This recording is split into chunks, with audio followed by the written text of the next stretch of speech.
Yo, it's Vince. And Goofy. It's Raminisce. Today, we got one of our close boy. He's here with us. Obviously, y'all know him. He's a Hmong dude. He sings. Man, our boy Cedric, Xai. What's the last name? Vang, yeah. Vang, okay. Vang. He deserves a shot. He does. As long as I know him. Someone shot, dude. As long as I know him. Fuck that up. I'm You always, fucked that up majorly. See, I'm always this is fucking why we up. always had issues, because you don't never know put my fucking name.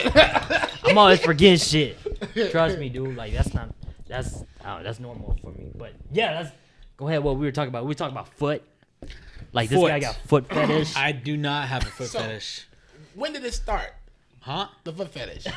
It's Because I really want to know, because I've seen some weird stuff, and foot fetish is just how could you be in love with somebody's feet? For me, I mean, it's what not- their feet well, stink? I know what you mean, but I'm saying like it's not a foot fetish for me. It's not like a foot a fetish. craving. No, it's just you just gotta have a clean feet, bro. This guy. You just gotta have a clean feet, bro. All right.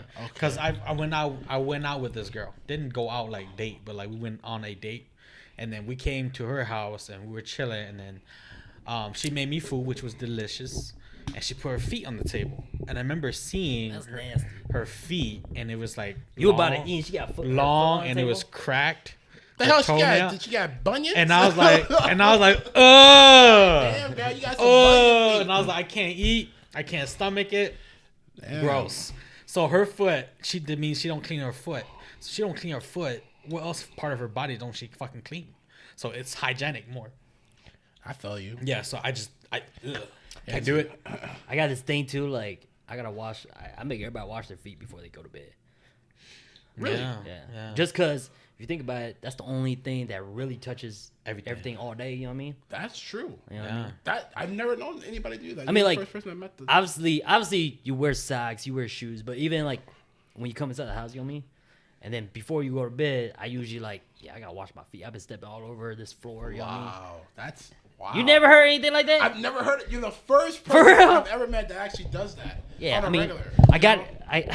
I said I got that from my auntie. Like every time we slept over at my cousin's house, like, yeah, Yeah. I guess. I feel that. You know what I I mean? feel like that. Yeah, I understand. That Think makes about sense. like it's just just hygiene. That's Yeah, it. That's it's a the hygiene. It's a hygiene thing. So You I know, understand. like it's not that again, not because I like foot. They just gotta have it clean. Yeah. Now correction. You don't like feet.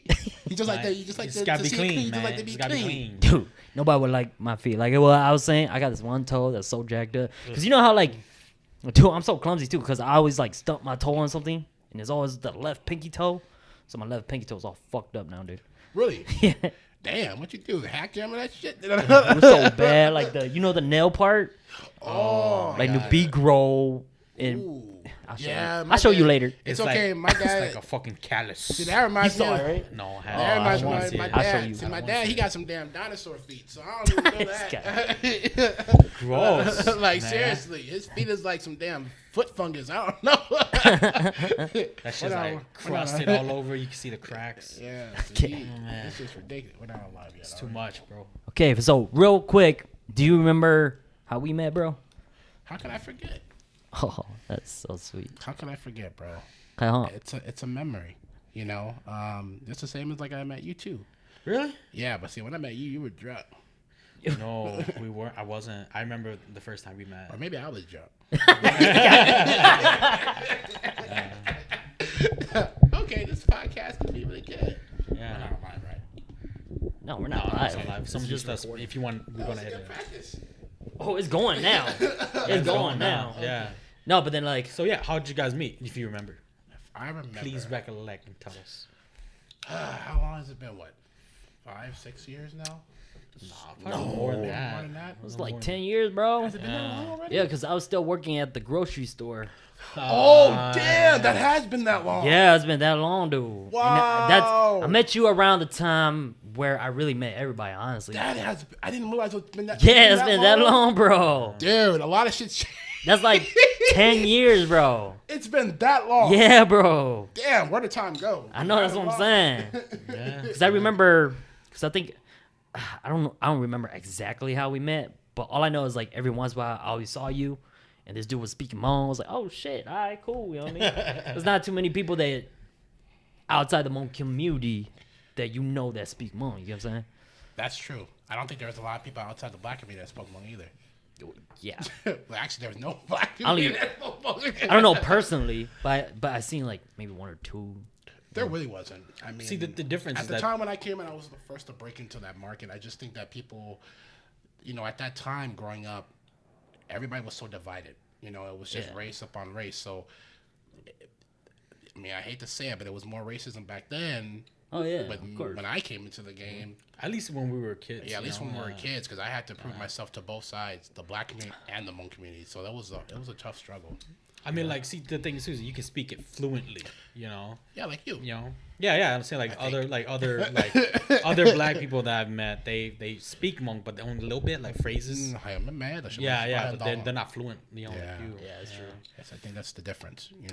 The college to high chime. Do you remember how y'all met? Y'all remember? Wait, I didn't even hear how y'all met. What the fuck? We met around the same time, but I remember meeting you.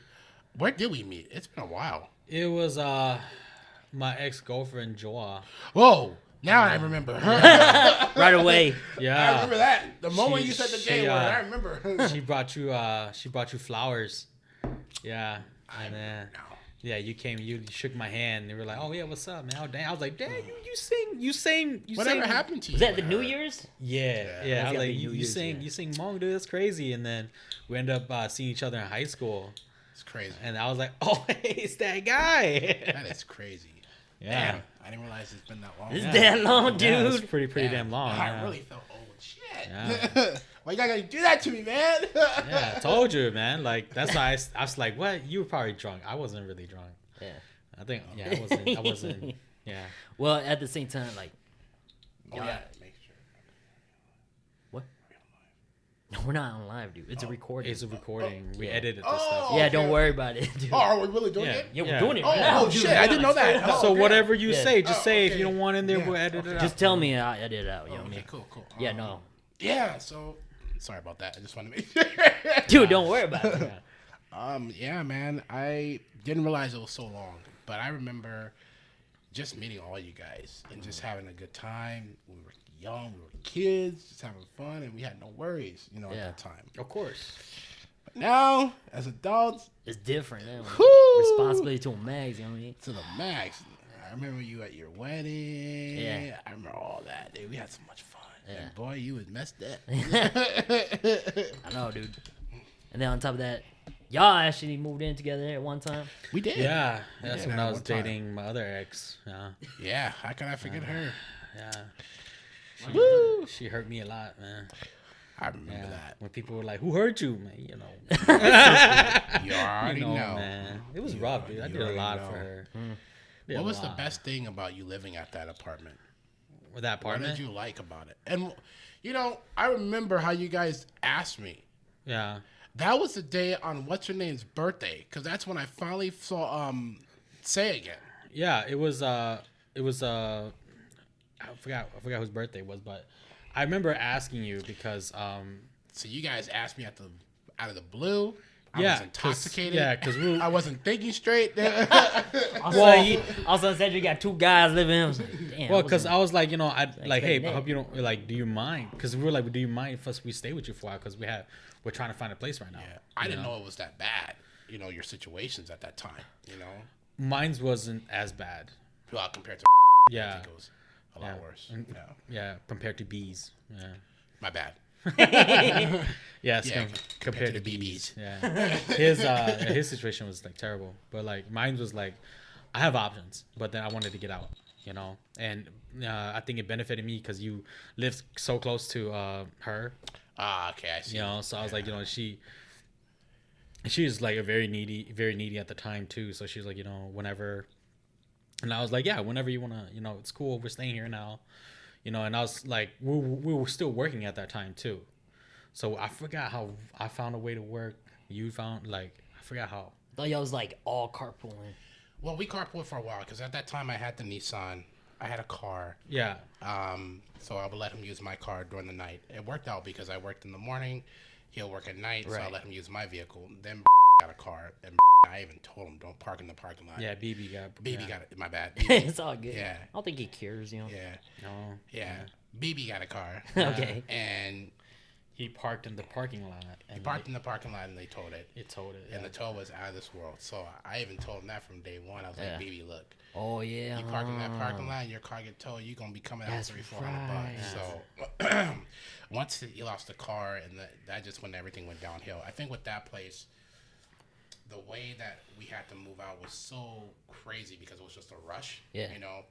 And I was there for a while, about 2 years, going on my third. So when you guys moved in, I was really just starting to kind of get out on my own, you know.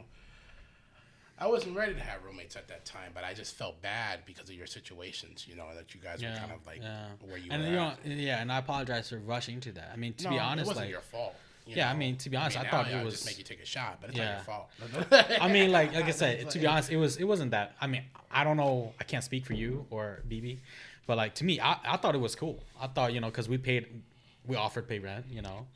I always made mine on time. But it's okay. You know, after that happened, I moved back with my parents, stayed there for about a year or two, and then I got a new place. Yeah. You know, and that was even bigger and better and more expensive. Yeah. But no, man, it was a lot of memories. We had a lot of parties, you know, good times. Yeah. You know? We had some moments. Tell me a time, because I remember coming every once in a while. Like one moment I remember was when it was us, my brother-in-law, baby, and then we kept playing the fucking doorknob game. Oh, yeah. That was at his place. That was your place. That. Shit. Because that was I remember that. Yeah. Fucking jumped off the balcony. I was like, man, fuck that. Dude, all y'all motherfuckers big as hell. I was like, man, I'm not playing with y'all. And then like fucking my brother-in-law was like, went and locked the door and shit. Yeah. And I'm outside smoking on the balcony already. You know what I mean? I was like, fuck, all right.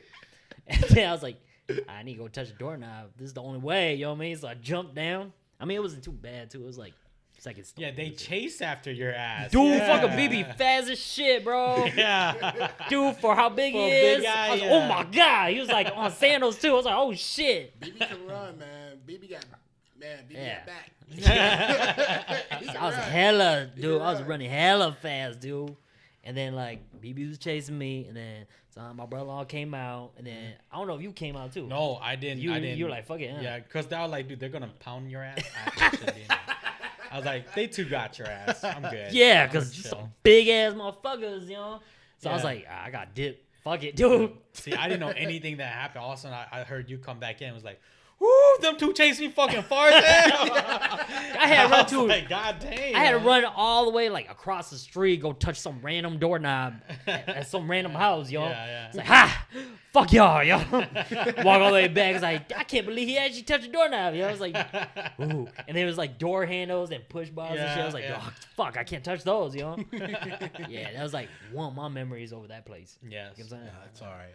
I forgot about that. You forgot about that? Yeah, I did forget about that. It's been a long time. I remember that, but I forgot about that. Damn, that was crazy. That's one that like, I mean, I try to remember a little everything everywhere, but that's like the one I remember the most.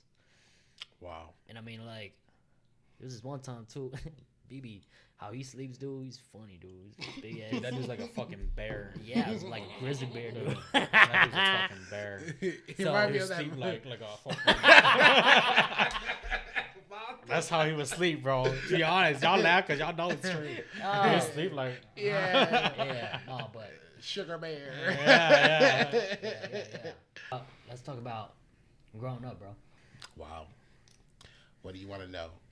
We talk the basics, because I know. I do have a book coming out really soon. I started it back in 2017, 2018. I took a break because I was doing the music and everything. And so this year, music has been really eating me. So I've been doing a lot of music and just preparing for what's to come. But yep, I got a book coming pretty soon. It's called Hmong Save Me, and it's my autobiography about what I went through when I got into the Hmong culture to present day, how I learned, how I got my name, everything. And it just goes into detail, things I've never even told anyone. Yeah. So just personal things that I went through. And I wanted to explain it to people so they'll stop asking me, how did you speak Hmong? Who gave you your name? How did you learn Hmong? How hard was it? You know, I decided, you know what, let me just put it in a book and tell you all. Yeah. So the chapter, when it first starts, it starts where it all began. That's what it's called. Yeah. And it actually talks, people don't know this, but I got into Hmong culture when I was 13. Okay. You know, I've been in Hmong culture ever since, and I talk about the beginning. But what people don't know is that at the very beginning, I didn't like Hmong people. I had to learn how to adjust to liking Hmong people because I grew up in a different kind of culture, and I'm coming into this new culture that wasn't really yet known to people. Right. You know, when I was growing up, Hmong wasn't even a language that people spoke. It was either Chinese. Right. That's all we knew. Yeah. So when I learned about Hmong, and this is back when I was a kid, when I learned about what Hmong was, that's when I had to learn how to differentiate between the two. So a lot of African American people would get it confused and think that Hmong is Chinese. That no. Right. They are completely different cultures. Mm-hmm. Their words sound similar, but they are completely different cultures. And I would get a lot of African American, hey man, you speak that Chinese? I was like, yeah, the only thing I know how to say is shit and konnichiwa. That's it. And that's all I know how to say. But no, I don't speak Chinese. But it's just funny how people would konnichiwa is Japanese. Yeah, I was going to mention that. I was going to mention that. Exactly. That's Japanese. Yeah. But it's just people didn't know how to differentiate between that because the only culture that we were growing up in, we've always seen, hey, you know, Chinese people and how they speak. I didn't know that there was a wide, broad aspect of different Hmong nationalities. Yeah, like Asian. You know, different types of Asian culture. Right. And so when I had to learn that, I started pretty young. I was going to high school. I was in middle school at the time, but when I got into high school, that's when I really got into it. Yeah. So I had went to the library, printed out rented out tons of Hmong books, cultures, a Hmong wedding, just to get... Really? Yeah, just to get familiar with the history of Hmong, you know, and what is it, you know, because people used to always think Hmong means free, which technically in the book it does, but it's so much more than that, you know, it's so much more than that. And I talk about that heavily in my book about there's a chapter in there where I talk about what Hmong means to me, what's the definition behind Hmong, you know. And then I go into this whole analysis of everything, you know. Writing the book, it's kind of really nostalgic because you start thinking about your childhood, you know, how you grew up. Yeah. And that's what I want to get into, but I know you got some of this in your book, so it's kind of hard. Like, I can tell you this. My childhood was good, but I was such a nerd. Yeah? I was such a nerd and such a lame, you know, growing up because I was very quiet. And I talk about that in the book. I was very, very quiet. I was very timid and very, very shy, you know, when I was growing up. I'm not like that anymore. I'm more outspoken. But at that time, I was going through a lot. You know, I was just going through so much at a young age, you know, and that my parents and my family didn't know. Yeah. And I was just so quiet and I felt so alone, you know, and I didn't understand why, you know. But I always felt the need to try to fit in. And I hated that about myself. I hated it so much. It's not just you, like because a lot it's of not us. me. It's just I felt like I gotta do this to fit in with these crowds because I'm such a nerd and people are making fun of me constantly, you know. Yeah. And even when I would get picked on by my own race, I would just figure out, well, I have to do something to change that, you know. So at a time, I was with African American people, which I love my culture. Right. I love where I come from. Yeah. I always credit myself for that. But the route that they were taking me, the crowds that I was hanging out with, that was what was the pressure. That was what was influenced me to do the wrong thing. Yeah. So when I got into Hmong culture, that's when everything changed. So that's when I started to learn a whole new realm of respect. Okay. And Hmong people gave me that. You know, as much as I grew up, I was taught right from wrong, but they really taught me. Yeah. This is how we know right from wrong. This is how we were taught. Hmong guy, stuff like that. Very young, you know. And there was time where I make mistakes. I'd walk in my house with the shoes on, you know, stuff like that in the Hmong house. And I didn't know that was offensive for them, you know, for the family. Because the culture that I grew up in, it didn't really matter. We had respect, but it wasn't that kind of stature. Yeah. But Hmong, they took it very seriously. So I had to learn how to do it the Hmong style so I wouldn't, especially to OGs, so I wouldn't be an actual frustration towards them. Yeah. I remember the first time that I walked into a Hmong family's house, and man, the stares were out of this world. What do you mean? Just the expressions on their face. Oh, the stare. Okay. Yeah, the stares. I was thinking like the stairs going up the stairs. The stairs, the look on their face was just like, when the heck is this guy? You know, And they used to say, "What you look at And I'm so lost because at that time I didn't know how to speak Hmong. But at the same time, like, dude, I didn't like, know anything about that. at the same time, like, in the Hmong community too, like, my grandpa, I don't know if he was a racist, but he didn't like the, like black people because it was the culture, and there was also this too, bro. Yeah. It was the cultural rep that we carried. Yeah. It was always a mind between, black people or African American people are just bad, and that's not the case. Yeah, it's the whole social media. It's just the whole way that media we. that This is shows before we had social media, so this is not social media, just just the media in general. Yeah, the structure that that we grew up in. Yeah, and you guys were portrayed as that right, kind right. of type. That's And so I had to I knew that it was going to be a challenge. And I used to self-sabotage myself because I used to feel like I was responsible when my buddies would get into trouble. Yeah. And I talk about that so much in my book, really deep into detail. I don't want to go too far, but that was a time where my friends would get in trouble. My Hmong friends would get in trouble because of me. They would get yelled at and intimidated by their family because of me. Right. I remember, which they are my Hmong family now, but back then, when I first met them, I remember their dad was so mad that they were hanging out with me that when I would come around, he would lie and say they're not home, or he would tell me to go home, in Hmong, and I didn't know what the hell he was saying, and stuff, just things like that. And Cedric had to find out what he was saying. And then later, my buddy would call me, because back then we didn't have we had cell phone, but they were like the flip house. phones. Oh yeah, and the house phones, stuff like that.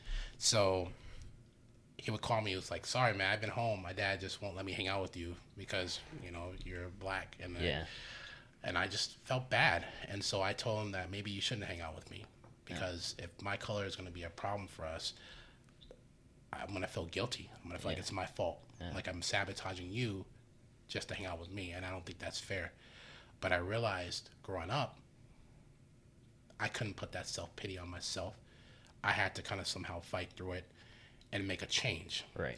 So when I decided to sing at the New Year in 06, yeah. Damn, it's been so Yeah, long right. ago. That's a long time ago. That's what I'm saying. Yeah. I was 16. Yeah. I'm just still in high school. I'm just a sophomore going to junior, Was that the first time you sang? That was the first time I've ever sung live in front of, oh man, how many people were there? It was so many people. It was a bunch. It was a bunch of people. There was thousands of people that day. And, this was the Hmong New Year you're talking about, But what people don't know,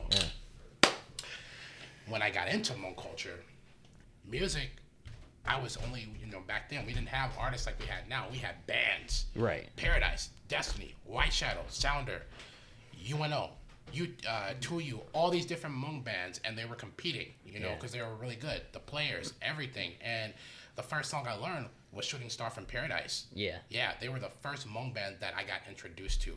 I fell in love with their music. Okay. Even though at that time I didn't know what they were saying, but you could feel it. I connected to the words so deeply that it just set a tone for me to start like, I need to get into this. I need to really get into this music. And so I started listening to Paradise so much from their very early albums up until their last one back in 2004, and that was the Shooting Star album.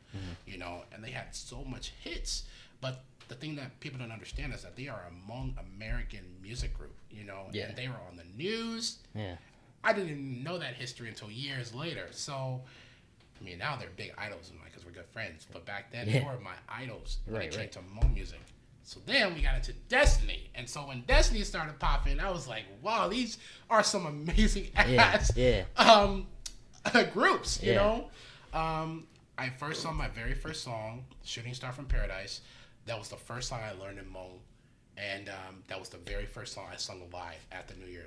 The one that you see on YouTube that everybody sees is the players. That's the second day. Oh, okay. It was the first day that brought the second day 2 times as much as people came the second day than the first. But it was the first day that broke history. It was the 32nd annual Hmong New Year, and I was the first Kado to make that movement happen. And then I remember when I got on stage, and I talk about this in my book. Now, this I can tell you. Okay.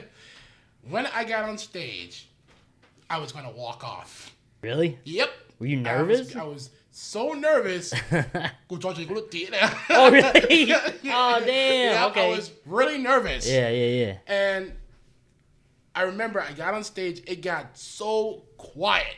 That's the most. It was like an eerie silence, and everybody just looked at me like, "Who the hell is this guy?" And So this is the person y'all was listening on? And I remember hearing an old lady. She's like, "What y'all killing you now? No, more bandana. What y'all going to what you thought?" Oh yeah. Okay. So I was gonna walk off stage because I was so scared, and it was the first time I've ever performed live. Right. And I had just really started learning how to sing. In Hmong and starting to speak. And at that time, Yeah. So I remember closing my eyes and saying, "Xai, this is it. Either you do this now or nobody's going to do it." I didn't know the effect that it was going to have on everybody. I was just trying to do something that I love because I love the culture so much. Yeah. And I just wanted people to see that I'm more than what they see the average Kedu person is. I share that love and that respect for their culture, for the Hmong people. When I got on stage, I closed my eyes and just sung my heart out. Back then, we had no instrumentals, so I had to oversing on the actual track. Right. My vocals sucked because I didn't have no vocal training at that time. I didn't like how I sang. I can sing that song 10 times better than I can now, with a higher range. Back then, I was 16, 15 years old. I just loved the music.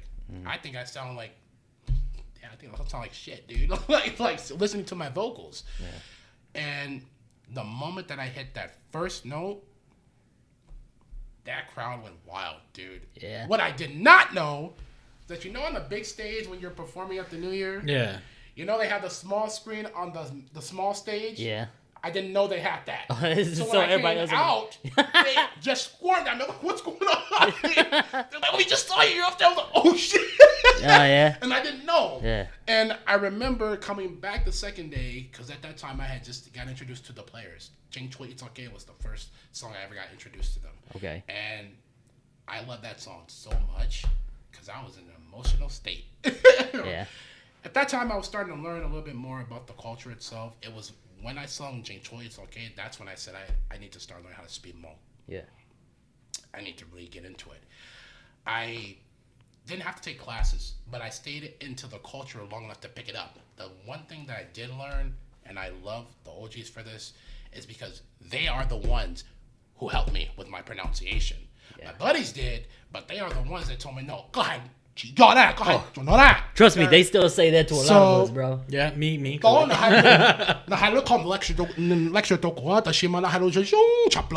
Yeah. So that's how I learned. It was really from the OGs. They really helped me with my pronunciation. Yeah. And you went so Hmong.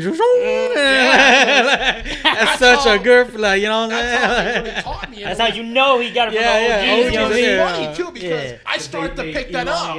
Like seriously, I started to pick that up, and they was like, what's going on? You sound so OG. I was like, dude, that's how I learned. No, that's good though. That's how I got into it. And so I said, I'm gonna go ahead, restudy, and read. So when I was reading about the Hmong culture, the history, I had to learn about General Vang Pao, stuff like that, the war, just things. What I did not know is that during that war, Hmong and African American, they were fighting together during that war. Yeah. I didn't know that. Yeah. So that I found interesting. So I said, there's probably a reason why I was destined to do this. Yeah. There's a reason why I was destined to get into this culture. Oh, thank you, bro. I was scared because I didn't know what my other side would think. I didn't know what the other African Americans were going to think of me, because I'm an African American who's transitioning into this Hmong kind of monument in this community. I didn't want to have the hatred and the backlash, which I suffered a lot. It took me a long time. And it seems like that's not normal in your culture too, to jump into that. But the good thing about my family is that they raised me with so much support, and so much love. And my mom always said, or my dad always says, like, I don't care which culture you get into, as long as you don't forget where you come from, we are going to love and support no matter what. Because we didn't teach you. That's respect. We didn't raise you to be racist. We raised you to get along with all nationalities. So I didn't come from a racist family, and that's what I'm proud of, that my family was able to set the ground for me to be open and be charismatic as far as which type of cultures I wanted to jump into. I love my African American culture, and I love my Hmong culture. Yeah. They're both a part of me. Every year, especially Black History Month, I follow my Black History Month. All people in the Civil Rights Movement. But when it comes to Hmong culture, I share that as well. So when people look at me like, "That's what you do, or you're Hmong. You're Hmong dua." That's how I am. I don't discredit either or. Instead of discrediting, I celebrate both. Yeah. You know.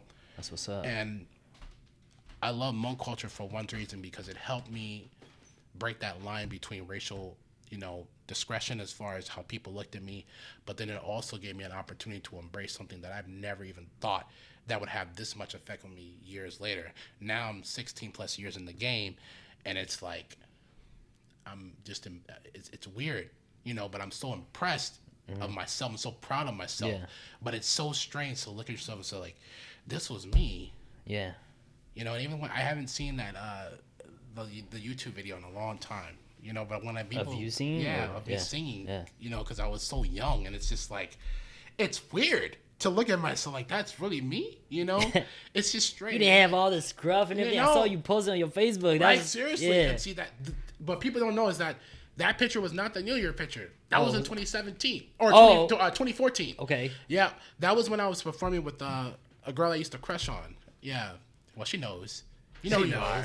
She knows. You know who you are. She knows. Yang Sha, you know who you are. But okay. She's a good friend. She's a good friend of mine. Yeah. She is someone I used to crush on, and she's very beautiful, very attractive, and she's very talented. And so I remember I used to come over her house. We used to hang out and just get together, And so at the time we decided to perform in 2014. That was my second time really wearing Hmong clothes, on stage. I haven't been to New Year to perform with Hmong clothes in a long time, since 06. So in 2014, they was like, "Dude, where you been?" I was like, I just been doing my own thing. I've been in the Hmong community. I just haven't been performing like that, you know?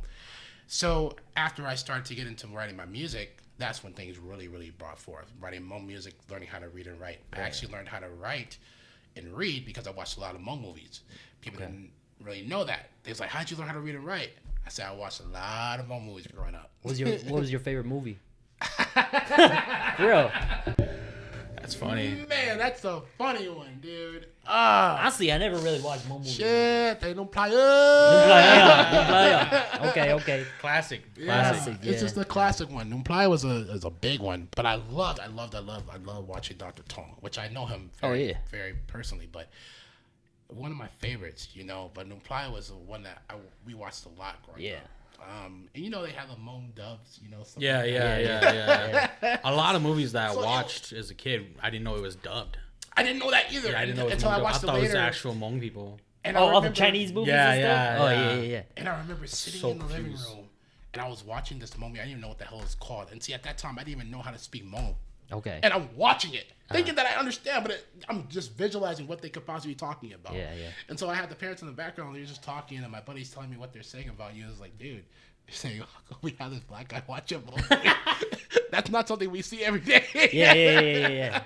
So I just thought it was funny, because it's not something you see every day. But when I started learning the words of Hmong, I was like, damn, what the hell was I watching? But it makes sense because I was able to connect it on a visual point. I think if I didn't see the visual, I wouldn't understood, what was going on. Right. Because you got to, at least see what they're trying to say and do to at least imagine what, then you get an idea and then you just got to go back and learn the words for it, right? And That's then what we did. reconnect the dots. Yeah, So gotcha. That took some time. As far as growing up in the community of the Hmong, I remember the first time, and this is a funny story, and I talk about this in the book too. I remember the first time I had my first beer. I've never drunk in my life. I was 15 years old. You drink with Hmong people? Oh, man. Of course. That's how I got introduced. Oh, okay. Yeah. That's what I'm saying. Yeah. But see, back then, there was no Bud Light. It was Budweiser, bro. Budweiser. Budweiser. That was the beer that everybody drank. That was back the beer. Then. So I was 15. I had just started to learn how Hmong people did things, culturally. And now I had to learn how to drink.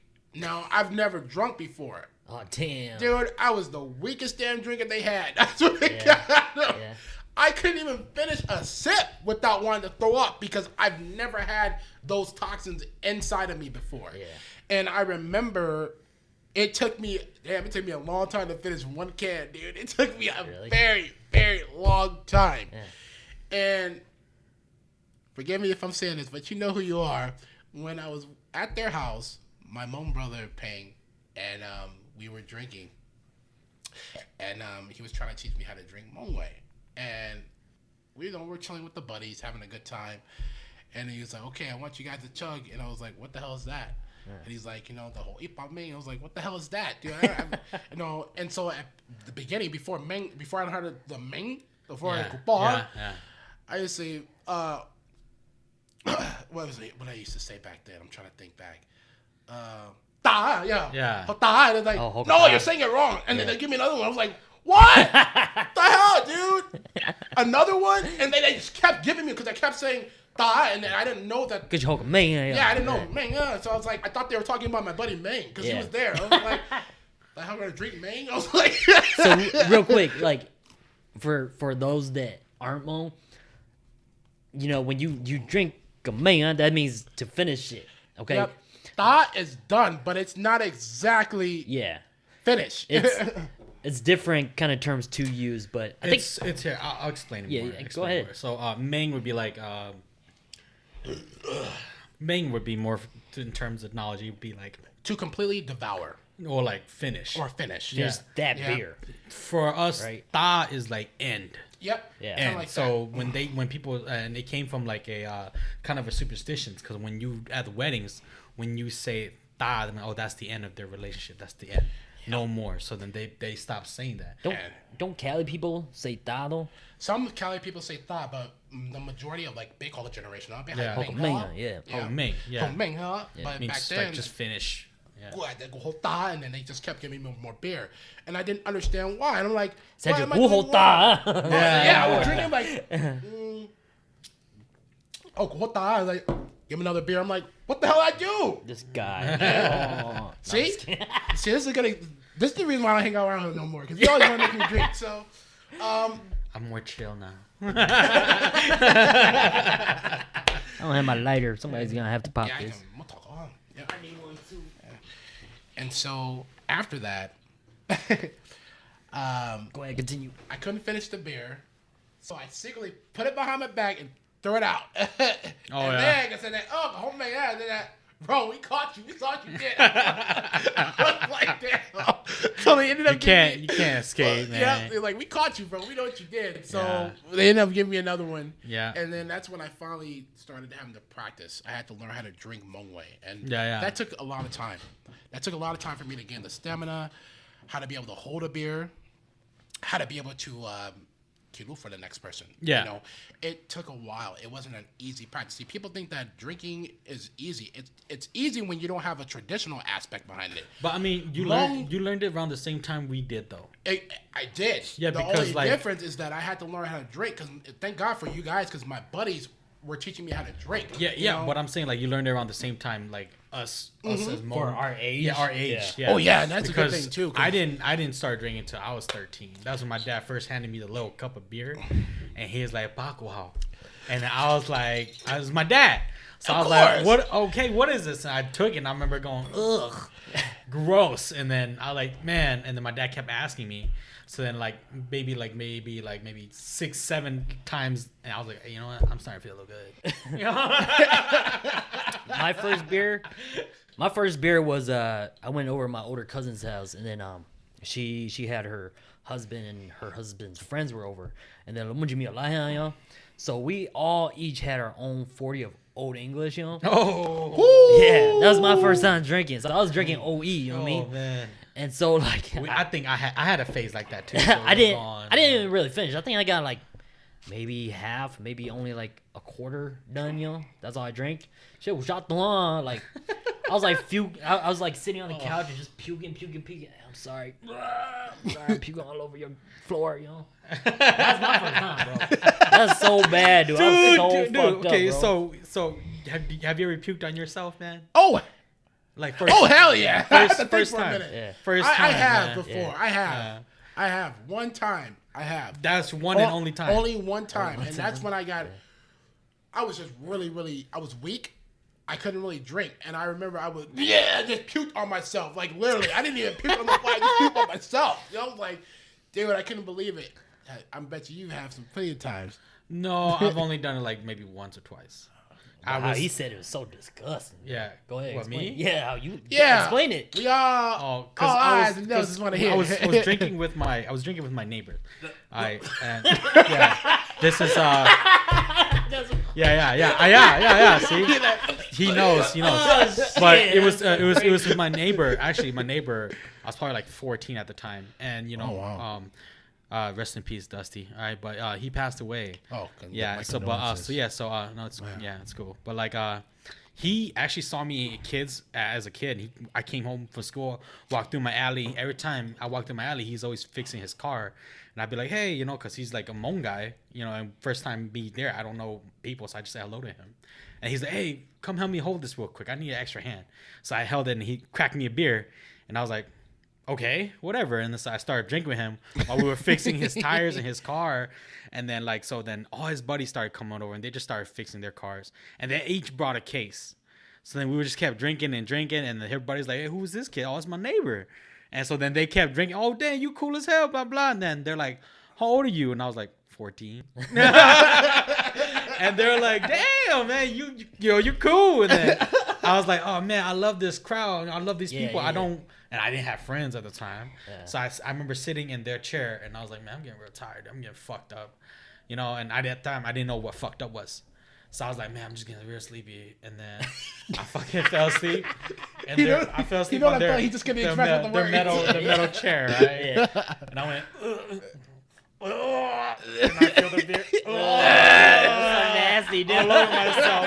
And I was like, oh. And they're like, oh, dude, And they're like, dude, he's throwing up. They're like, hey, man, get your head up. I was like, oh. I was like, what happened, man? I just felt really sick. Dude, you remind me of that fucking Hmong meme. That guy was just like, that one you. I felt that, yeah. That's him. I puked all over myself. Fucking, and then they dragged me inside my house, and they were like, they took off my clothes, and they were like, hey, man, you should probably shower before you go to bed. So I forced myself to shower and go to bed. But then they, like I said, those were the first time I threw up on myself was then, man. That was terrible, man. There's this one time over at my place, I forgot what we were doing, but then I was drinking with the cousins, and they're around my age and a couple older ones.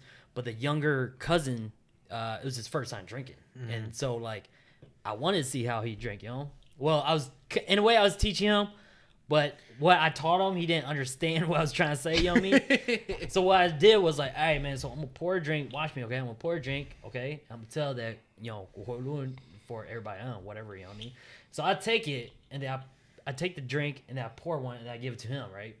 And then he saw that, so he's like, "Oh, okay. I mean, you just drink one and then you give it to them, right?" It's like, "Yeah, you just do that." So he went around the whole circle. Oh yeah. He take one, give it to him. Hey, this one's for you, and then he takes it.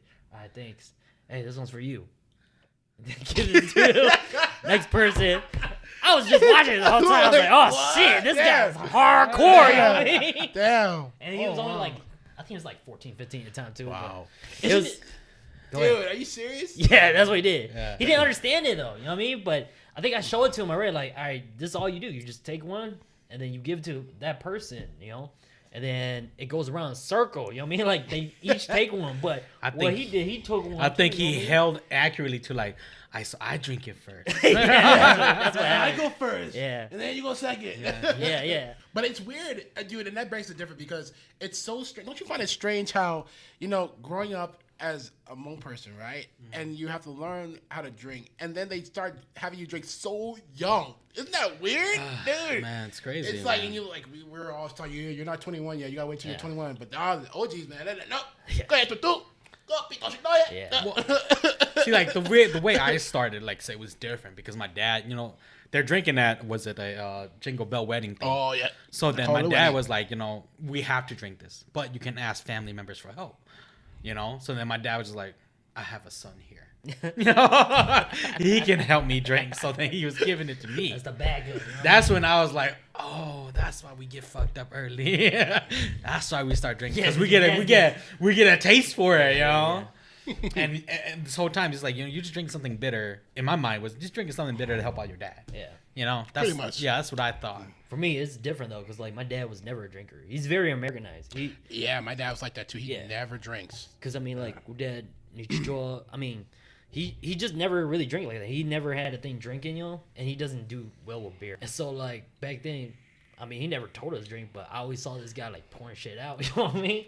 He'll be outside, hanging out with the smokers, and he doesn't smoke either. He's pretty much like, he grew up kind of like nerdy and geeky. You know what I mean? He's into like comic books and stuff, which got me into it and all that. Cool. He's a real cool guy. But I remember as a kid, I used to see him like out there like hanging out with the smokers, and all of a sudden he's just like tipping, like, oh yeah, you know, he's tipping his beer over and all of it, and then he just go back inside, you know. On purpose? Yeah, on purpose, because he ain't trying to drink it, you know what I mean? Let's go. Yeah. Local Joe, man. So he's like not trying to give it to me. Yeah, yo. Now every time we go wedding, it was like, Vince, come here. I was like, yeah, I got you, yo. And then like, you know what I mean? See, it's how it starts. That's how it starts. That's how it starts, man. That's how it starts, bro. That's how it starts. But like I said, how I started, I went and did some nice shit, hang out with some crowd that drink a lot, you know what I mean? So that's how I started. But nowadays, like if my dad goes, I'm going. If I'm not going, my little brother's going, yo, just to back him up, because he don't drink, and everybody knows that too. He doesn't drink, but Like, have you ever like when drinking with like other races? Like Actually, ethnics? you know what, bro? You mean like just like a party? Yeah. Ooh, you know what? No, I really haven't. I mean, well, go train a Mondo home, yeah. yeah, it's mostly Hmong people that I drink with because my family doesn't drink. You Okay. know? So, Yeah. and the first time I drank with my dad, because my dad was never a drinker. The first time I drank with my dad, it wasn't up until, I think that was when my mom passed away. That was the first time I ever seen my dad drink. Oh, okay. Ever Yeah, in my entire life. He, of course, you know, life. You go through a depression, so drinking, he ended up drinking. He's like, It's understandable. he's never touched a beer or a liquor shot in over 20 years. So, Yeah. you know, and we have in my family, my heritage, we have a lot of alcoholics in my family. That I know, well, my dad told me, so I didn't know about that because none of my family, my immediate family, drinks. None of them. Right. So I was like, damn, if I ever get married to a Hmong girl, I can't ask you guys for help. We got you though, man. Don't worry. We'll be here. You got Yeah. tons of You got tons of people to back you up. so Yeah, it's yeah, okay. yeah. But I don't think I've really ever drunk with any other races. Besides if we're having like just a party. But if it's just like just like regular hangout, no, it's just been mostly my Hmong people. See, like I went to a party once with like a whole bunch of different ethnics, you know, like Caucasians, you know, Mexicans, and you know, black people. Like, and I remember bringing like 2 cases there, and it was a college party. I went there.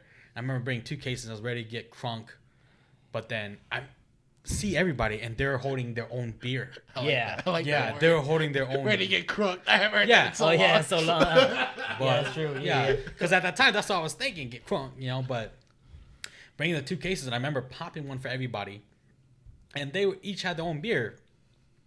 And I was like, "What's going on? No one's not drinking anything, you know." Yeah, that's true. Like, And then Yeah, then go ahead. like I remember seeing this white girl. She pulled out like 2 big ass bottles from her purse, like fucking like big ass bottles, and she was just pouring it out for her and friends. that's the what I party. noticed too. Yeah. And I was like, "What?" Why did she pour it out for everybody? She just poured out for her friends. Like that's what I know is like, I don't know if it's true, but how I seen it before too. Like, Caucasian people, they usually bring alcohol for themselves. Yeah. And it's not a selfish thing. It's just like how Just they the do way it. they do it. Yeah, Yeah. it's a party, bring your own beer and just drink it, you know what I mean? And then I took this guy once too. Like, I went to one of my coworkers, you know what I mean? Mm-hmm. And obviously I was gonna go by myself. Like, dude, I don't go to like Yeah, other yeah, ethnicity yeah. party like that, so I gotta bring somebody with me, you know what I mean? It would have been whoever, but Yeah, and they were cool. they were cool. They were cool. Like, they didn't mind, but they're not the ones that like pop bottle and pass around. You know what I'm saying? Yeah, that's yeah. why I said, you Yeah. know, drinking Hmong way is a lot different. What I'm used to, so when I go to a party, I have to kind of adapt to how they drink because I don't think they know the way we drink, you know? Oh Right. yeah. So I'm used to like passing a beer for everybody. Right. Yeah. Yeah. But when I come to like a Mikau or a Kiru, I don't know how they drink. So it's like, See, I always look at it like this. You know Like, what you I'm know, saying? I bring my beer to fuck you up. I don't want to Yeah, get fucked up. something like you that. know, like yeah. I don't want to get fucked up. But But then- then you fucked up. You know. But then how we did it, yeah, I mean, like for us, it's just love. We're sharing. Yeah, that's it. babe, Yeah, shall yeah. cheap bate, be hook, yeah, be shall Yeah. hook, Yeah. No. Yeah, so I mean, like, yeah, for me to see something like that, it was kind of crazy, you know. Like, I was at that party, I was kind of scared to go get the beer, you know what I mean? I was like, dude, I'm fucking thirsty, dude, but none of these motherfuckers passing shit out, you know what I'm saying? Yeah, so we, Like, damn, yeah. you guys want to drink or not? Yeah, that's what I'm saying. I'm like, fuck, man, I should have brought alcohol myself, you know what I mean? So I mean, we just sat there drunk Mountain Dew or like something. We did, but I was like, man, fuck it, I'm gonna go ask for a beer, you know what I mean? Don't you fight out, yeah, but no gun, so that's what I did, you know. I was like, you mind if I grab a beer? Yeah, go ahead. I was like, alright, so I started going back and grab more. Yeah, Nothing we're drinking it, you know. I couldn't do that. Ooh, Man. this guy. I couldn't do that. Man. I just felt like okay, it's, rude. I mean, it's. But you knew them more, so. I only knew one person at that place. You get what I'm saying? And the thing, yeah, I mean, I see that though. It's just a different vibe. And my brother, he goes to college too, and that's what he said. You know, when he went to the U Duluth, I mean, you know, for their parties, obviously Hmong people, huh? Like he hung out with the Hmong kids, but he hung out with like all sorts of Different ethnicities. backgrounds. Yeah, Yeah, backgrounds and whatnot, yeah. right? But he would tell me that like his house was always popping. Reason why is because they always got the alcohol and they always passing it out. You know what I mean? So that's where like the party was at during the time. You know, they're like, oh, everybody's going to Chance's house. Oh shit, let's go. You know, damn, this place so popping. There's so much alcohol and shit. You know, and they'll just pass it around and whatnot. And he did tell me like some of the parties he went, it was real different. Like his first year, it was real different. Like no one really like. I mean, everyone had their own little group. They just hung out. Yeah. Like what Casey said, you know, like Yeah, they brought just their own stuck to alcohol, themselves and they just brought their own alcohol for their friends to drink at that place, and it's Right. like, what? You're not even socializing with anyone. It's weird. Yeah. You know, everybody has their own clique. You know, don't get me wrong, but I'm used to like Right. sharing with everybody. Yeah, I mean, you know, like just that. I mean, that's cool too. But then, like, socialize. You Yeah. know, talk to someone, get to know somebody, give them a fucking beer. You know, talk to them. You know, I agree with you, Casey. It's just some people are just not sociable. They just don't want to socialize, and that's okay. You're cool with your own clique. But I Yeah. say like this: you're coming to a party. Yeah. You gotta socialize with some people if Right. you really want to meet people and just kind of have a good time. Dude, that reminds me of that one girl that rejected my friendship. Oh, Oh, did you explain it once, right? I Explain think, yeah, I did explain it. Well, once explain already. so he could hear it. All right, so like, we were at this one party, Say and a then bitch, dude. so I'm a nice guy, so I go in here and I shake hands with everyone, give them a beer, introduce myself, because it was like I'm kind of hosting whatever. It wasn't my house, but I knew the host very well. So Oh, that was my birthday, right? yeah, Yeah, that was So my then birthday. I was giving beer out to everyone, shaking everyone's hand. And then there's this girl in the corner, right? So come up to her like, hey, hi, I'm Goofy. What's your name? And she looks at me. She's like, no. I'm like, at least shake my hand. And she's like, no, I don't touch people's hands. And I was like, then have a drink, cause like. she's like, no. Well, yeah. She's like, no. She's like, no. I'm just here with my friends. And I was like, who's your friends? She points to the girls, and the girls are all talking to everyone. And I'm like, oh, okay. And I was like, I explained to her, this is a party. This is a socializing thing. We're here to meet new people, whatever. And she's like, no, I don't want to meet anyone new. I was like, oh, okay. So you don't want to meet anyone new. I got you. And you're not trying to drink. You're not trying to do anything. You're trying to be boring tonight. All right. Yeah. So then, because she rejected my handshake and my friendship, and remember, I have no ulterior motives. I just wanted her to, like, Right. at least shake my hand, not even drink, Socialize, just Yeah, get to know them, socialize, that's yeah. it, And then, so the whole time, anybody who came to her, even her friends that came and tried to talk to her, I was like, hey, come over here. Let me talk to you for a minute. And then they would look at me. They look at me. They're like, "Oh shit, Goofy!" And they come talk to me. And then when a guy came out, I'm like, "Hey, you, no, come over here. Come talk to me, man." So the whole night she sat there alone in the fucking corner, and I was like, I remember thinking to myself, "This is what you get, bitch. No friends. No friends." Because she wasn't trying to make friends. She wasn't trying to socialize. I just said I would have asked you, what are you doing here? Just for the heck of it. I was like, no, I took the petty route. I really did. No, it's okay. I was just because I was so offended that no one wanted to be my friend, I man. understand. Yeah. But some people are like that. They like just being real. Some people get so intimidated when people don't talk to them. That's just how it is. I understand that everybody has their own nationalities. Right. But I don't really. It doesn't really bother me if you don't want to talk to me. You don't want Well, to talk like I to said, me. now I'm more mature now. So she does that. It Like, happened 2 okay, months ago. I don't know you. All right, whatever. Last week. I don't. I see him do this all the time, No. But that was regular. Like, whatever. But like that was back when I was back in when we were in high school and stuff. So How's high school for you, dude? High school was actually a lot of fun for me, man. Yeah. It was a lot of fun. I enjoyed high school a lot. When I first came into high school, my freshman year, I had friends. Really? But It was rough for me. And you're a sophomore, and you're junior, and you're senior. actually no. So I gotta back up a little bit. Okay, yeah. Freshman go year ahead. was rough for me. Freshman year it was kind of tough. Okay.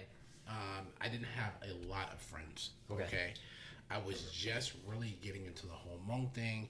I was still battling between my culture and their culture and who am I as a person.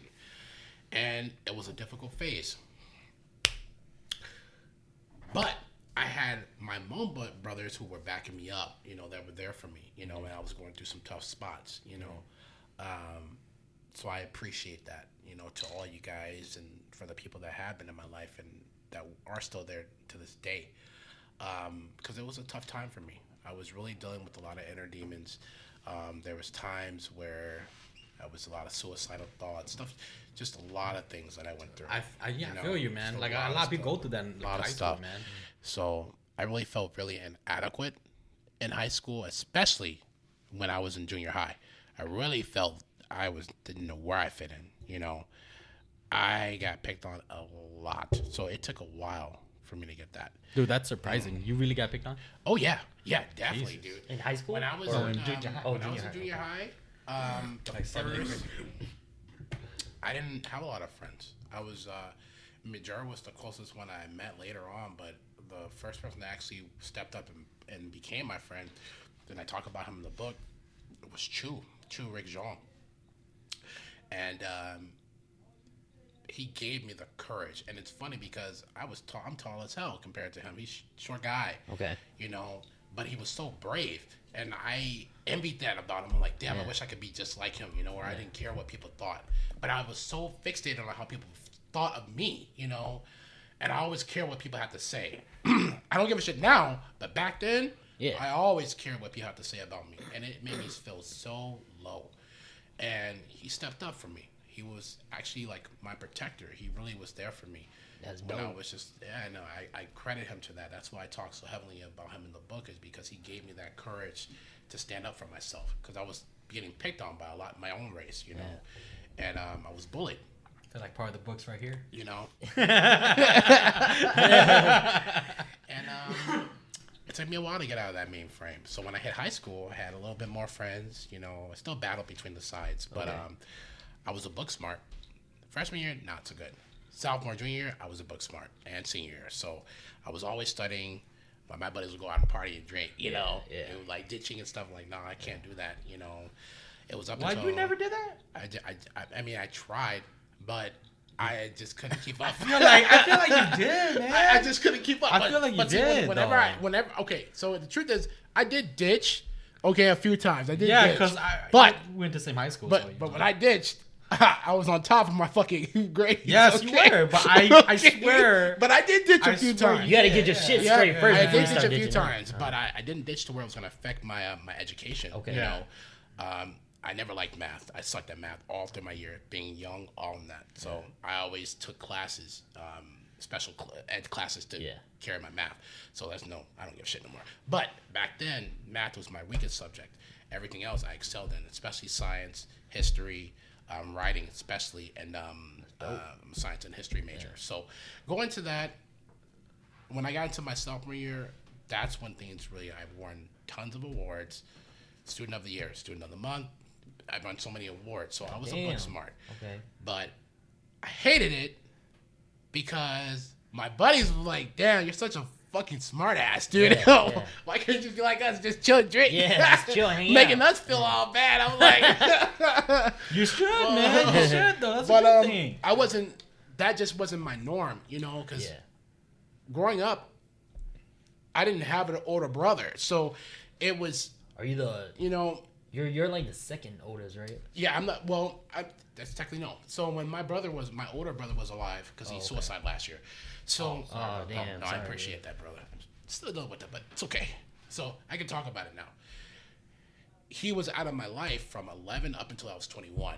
Okay. So when I was in college, there was nothing you could really do because our lives were so different. my brothers in the Hmong community, those were my brothers. Those who got me through a lot of things. Those who were the ones who were telling me, this is what you should do. We're going to be here for you, stuff like that. I was growing with you guys, and so that's where my brotherhood came from. Right. Because I didn't have older brothers. I had people who were my age that were my brothers, So there was nothing he could have done to tell me, oh, you make sure you don't do this because I'm already in college, Yeah. My life is set. Yeah. When my brother came out, it was a different world for him. It was a different connection. And so I didn't have that to grow up. And so my parents were always very strict about, you need to get good grades. You need to pass high school, because my dad didn't, Okay. He dropped out. And so that's why my parents were so strict about me making sure I did good in school. They want you to have a better future. Because I'm the first generation of my family to graduate, and the guy, because I'm the firstborn as far as my dad. My two sisters, my second older sister is my half sister, and then my actual sister from blood from both sides is my sister. Okay. But I'm the first boy in my family from my dad. Yeah. And so basically golden child. Yeah. And so my dad was really keen on me finishing, not just for myself, but for him, because he didn't. So he said, I don't care what you do after high school. I just want you to graduate from high school. At least, So I made an effort to myself to stop ditching and dedicate myself to my work. That's really good. That's really and good. Trust me, it was tempting because I wanted to ditch so bad. My high school year, dude, I ditched a lot. Like, for Johnson, we had senior leave, where, like, if you're caught up with all your grades and academic and everything, then I think it was, like, the last 2 classes, whatever. If you're good with all your grades, then you go ahead and just leave for the day, you know what I mean? But for me, I was like, man, fuck that. I'm good enough, I'm still gonna graduate. I don't need these extra class, so I just, like, fucking ditch every And that's cool. Yeah, There's nothing wrong with that, because I ditched, my freshman year, I ditched a lot. That's no joke. Okay, I did. I ditched a lot. Right. I don't know about you. How many times you ditched? Oh, a lot, bro. A lot. Yeah, just a lot. A lot, bro. But I made an effort to, like, at least graduate. Yeah, and that's the thing too. Yeah, because, like, to be honest with you, like, I was actually a straight shooter, man. I had, like, a really good grade point average. I was in some of the smart classes. Mathematics was actually my favorite. See, yeah. I knew you were gonna say that. Yeah. That's how I was like, isn't he a smart ass? I didn't have a problem with math, but I guess I got caught up in the whole, like, you know what? Why should I even care? Because, like, no one cared.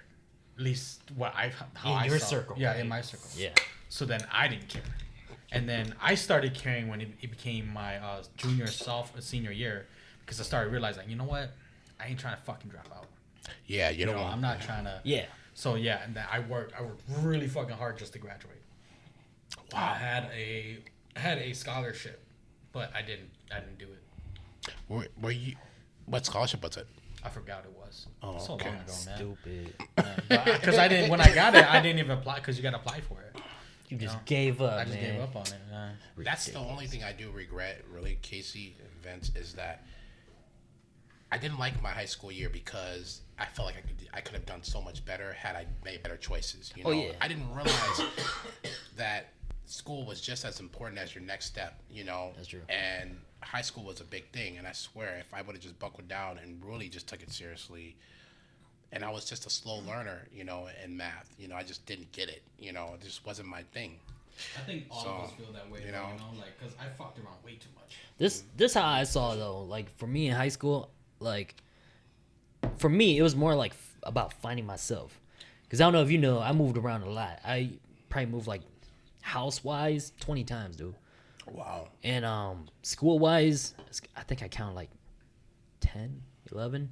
Damn. I moved around a lot because my parents were divorced, so I bounced back around a lot. And, they try to work it out. We lived down in Sioux Falls, South Dakota for a year or two, you know what I mean? So I moved around a lot. So to me, I never had that group, like, you know how you were trying to fit in?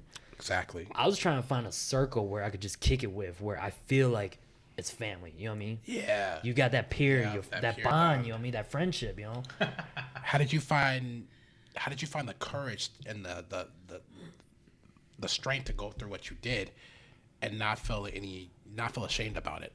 Oh, dude, like, it was definitely tough, bro. Because I mean, like, when my parents split, it was real tough because we were like always moving around, and it felt like it was always me and my brother Chance. You know what I mean?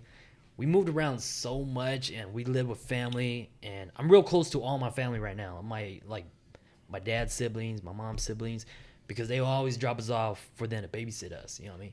And I appreciate that a lot. But during middle school and high school year, that's when the struggle was coming along because like that's when my parents actually got divorced. You know what I mean? And so when I was going to school and stuff, I was going to like suburban schools. You get what I'm saying? So I didn't have like my Hmong community around too much. Every Hmong person I met, like, yeah, I was cool with them. We had fun, hang out and stuff. And I was, growing up, I was always like a talkative kid. I was always like willing to hang out and try to fit in, try to do stuff with them. Dude, I swear to God, in third grade, when I was living in Sioux Falls, South Dakota, I got into Backstreet Boys just because some girls I liked it was into it. You get what I'm saying? Don't get me wrong, they're good. They're a good band, you know, but I used to listen to Backstreet Boy and NSYNC just to fit in. You know what I'm saying? Yeah. That's how it was back then, though. It was a lot of boy bands, yeah, that's true. And I admit that, you know, but then I was like doing stuff that's not my thing just to fit in. You know what I'm saying? But then like during my sophomore year, that's when I came back to St. Paul, you know, and that's where during the time I had a really close friend in elementary school because I went to elementary school in St. Paul too. And when I was in St. Paul, I hung out with B-Boy 1, Randy. You know Randy Town, right? He was like one of the first friends that like I actually, coming back to the cities, was like one of the first close friend I had. You know what I'm saying? Made, you know what I mean? Because we lived probably like 3 blocks away. We go on the same school bus. We fucking watched Naruto together and fucking got into a fight. Next morning, like we get into a fight. Somebody get into a fight after the bus stop. Next morning, somebody bring back a candy, you know what I mean? Like a lollipop or something just to say sorry, you know what I'm saying? That's how we did that. And, you know, like during that time, that's where I was starting to make close friends. Moved out of cities, came to Johnson, started making a lot of friends, you know, and then that's when I joined a B-boy group, you know what I mean? And started breakdancing. To me, that's how I really got close to like people because I joined a community, which is the breakdance community, you know what I mean? And so to me, that's where I don't even know where I was going. I got lost, bro. It was a struggle, but how about high school, man? That's it. Like high how school you wise, found your group. So that's Yeah, how did you find your group? so what happened was that like because I knew like, you know Kid, right? Yeah, so Kid, I'm just throwing names, fuck it. But like Kid, you know, like said I was gonna do that. B-Boy 1, okay. He went to a school, and then every once in a while I hang out with him whenever I could because he lived not too far from me still, you know what I mean? So I used to go to his place, and then I met, you know, some other guys, and then they went to my school. This is my sophomore year, and then I started hanging out with those guys because I was already getting to the hip-hop world, you know what I mean? I liked it, the whole graffiti thing. I thought that was freaking awesome. Oh yeah. I was That already cool. listening to like raps and stuff, you know what I mean? All the MCs and stuff, underground. I love the underground rappers, you know what I mean? So, you know, I got into all that stuff, and then all of a sudden, like, there's a community of, like, breakdancers. And in the school I was in previously, I was already getting into that because, like I said, B-Boy 1, he was, like, really into it. And every time I came to the city, I got with, you know, hung out with him, and then he told me this is what he was doing already. You know, he's doing this. I was, damn, this is actually pretty dope. And you did so good. Like, you're a natural, how I could see it, you know what I mean? And then the school I was going to, I was like, you know, studying graffiti, studying like b-boying. I didn't rap. I didn't do MC or DJ, nothing like that. But I was just so into the hip-hop thing, you know what I mean? So when I came back to the cities, that's when I started practicing because Johnson, they have like an after-school thing where like, you know, if you're in gymnastics or if you breakdance, whatever, they had that gymnastic room for you to practice on. And so that's where I started going there and started meeting people. And then eventually, like, this group of friends, we hung out all the time because we tutor, too. Oh, okay. And they all breakdance. So eventually, we just made a whole group together, you know, and then we were trying to find a name. There's 6 of us. And then, you know, I came up with the name, like, APZ, you know. It's like, APZ was that? Asian Pride something, you know what I mean? It's like, no, dude. Action-packed zombies, you know. What do you think about that? I was like, okay, that sounds pretty dope, you know. Just the APZ part sounded cool. So we're like, okay, we'll run with that, you know. And then we start hanging out all the time. After school, we'll just go to somebody's house, hang out, drink. Then got into trouble with other groups of friends, you know. And then, you know, got into trouble with girls, biked all over the Twin Cities. Girls, man. Yeah, and so, like, that's how I kind of went through my high school year. So, I think that's what we're talking about. I don't know. Yeah. What did you do for your senior year to end it all? Me? Yep. Nothing special? Senior was I was actually dating somebody at the time. I was in NJRTC. Oh yeah. I was dedicated to that. I was an ensign, commander of my own platoon. Nice. Yeah, I try to keep up. I actually kept up a lot of the physical training so I can stay on top of them. Oh. So I was actually, it's surprisingly, I wouldn't say I was more athletic, but I was definitely faster than them. And I was like, You were in shape. "Damn, I didn't fucking know I was. You were in shape. That's They for play sure. football, too. Yeah. We that, played. yeah. Yeah, we play football a lot too. And then was it? And then me and my ex broke up, and I was so devastated. So I was getting That's over how that. it is, And and then during that time when I was dating her, it was a crazy relationship. So then I kind of ignored my group of friends a lot. Oh, that's Yeah. where it all And That's started. how high school is, too, you know. Yeah. That's So how it then, is. yeah, you know, the needy girlfriend. So then when we here broke up, I went back to them. They were just like, you know, we went like, all right, man, you're always a friend, dude. Don't worry about it. You know, and I was very grateful for that. Because they Yeah. could have went south. They could have like, fuck you. Yeah, dude, they were Fake as fuck. They were Sad. they were saying a lot of shit to Yeah. me. They were. Oh, did you man. break up with your girl again? that kind of They shit. did, yeah. They were. I got a lot of shit for that. But I mean, it was crazy. Yeah. And I say, you know, like, the only thing that I can say was that the reason why I kept going back, because it was like crazy good sex. Pussy was too fire, you know what I'm saying? The sex That shit was was so fire. good. It was too fire for this. No, see, like, the way I explained it is that she was crazy, so the sex was fucking crazy. You know what I'm saying? So it was like, god damn, it was so good. Popping pussies, huh? Dude, it that was- was a popping It was pussy. huh? fucking crazy. Kids, don't do this at home. I'm pretty sure kids ain't listening to this, but that's how it was, you know. And I regret that so much because I missed out on so many things. But I'm telling you, that shit was crazy. No, that's you being honest. And Yeah. I appreciate that. I respect that. And then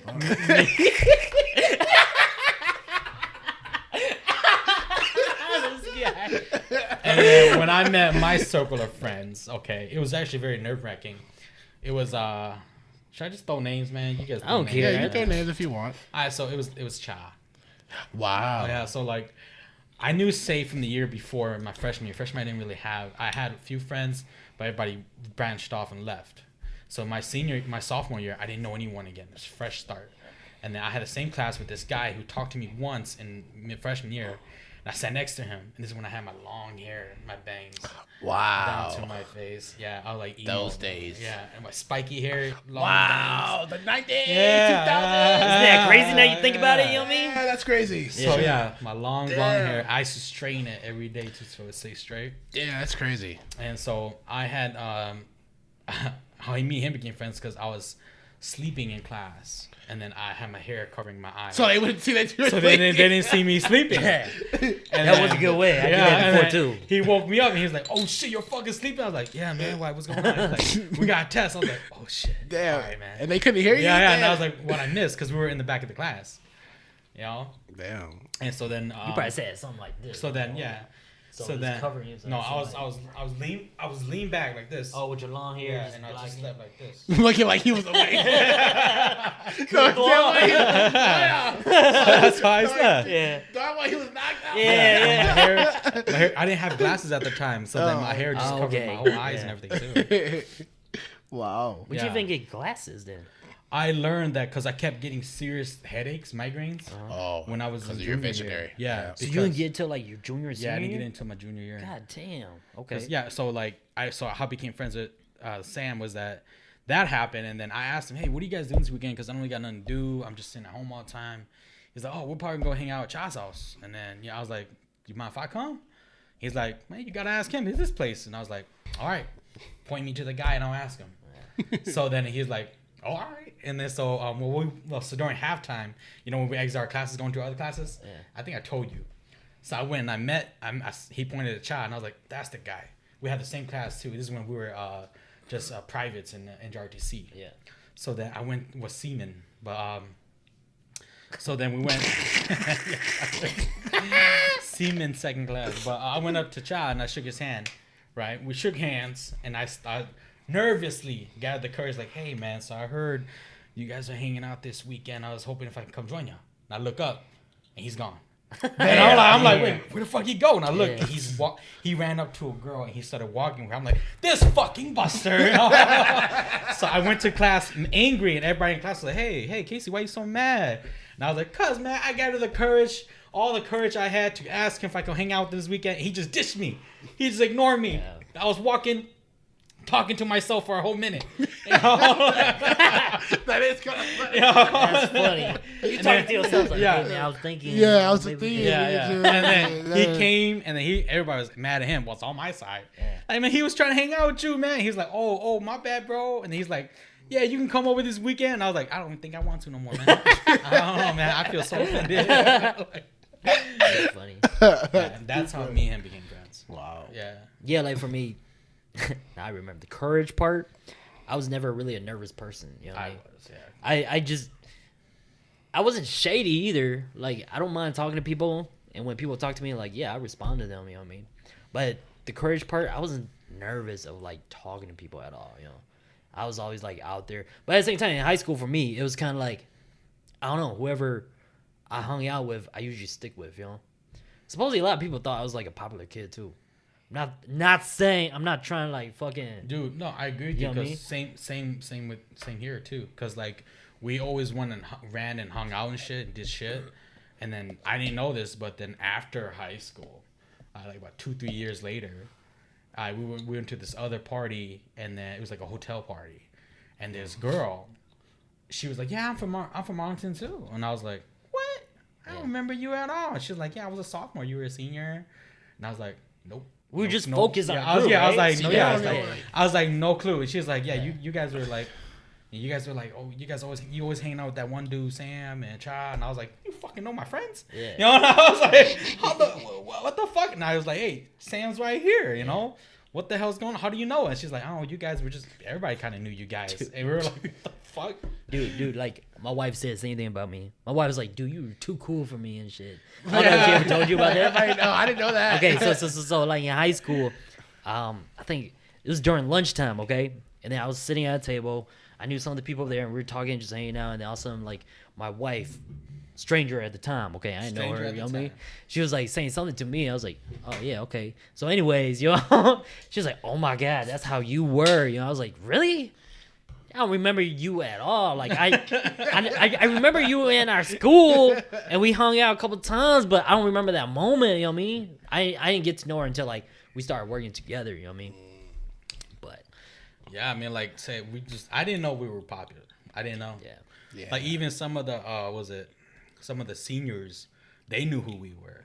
They're like, yeah, like, you were a sophomore when I was a senior, man. Like, yeah, you guys partied a lot. And I was like, oh, fuck you know. You know, like, I don't know you, you know, like, what? It was so confusing. So.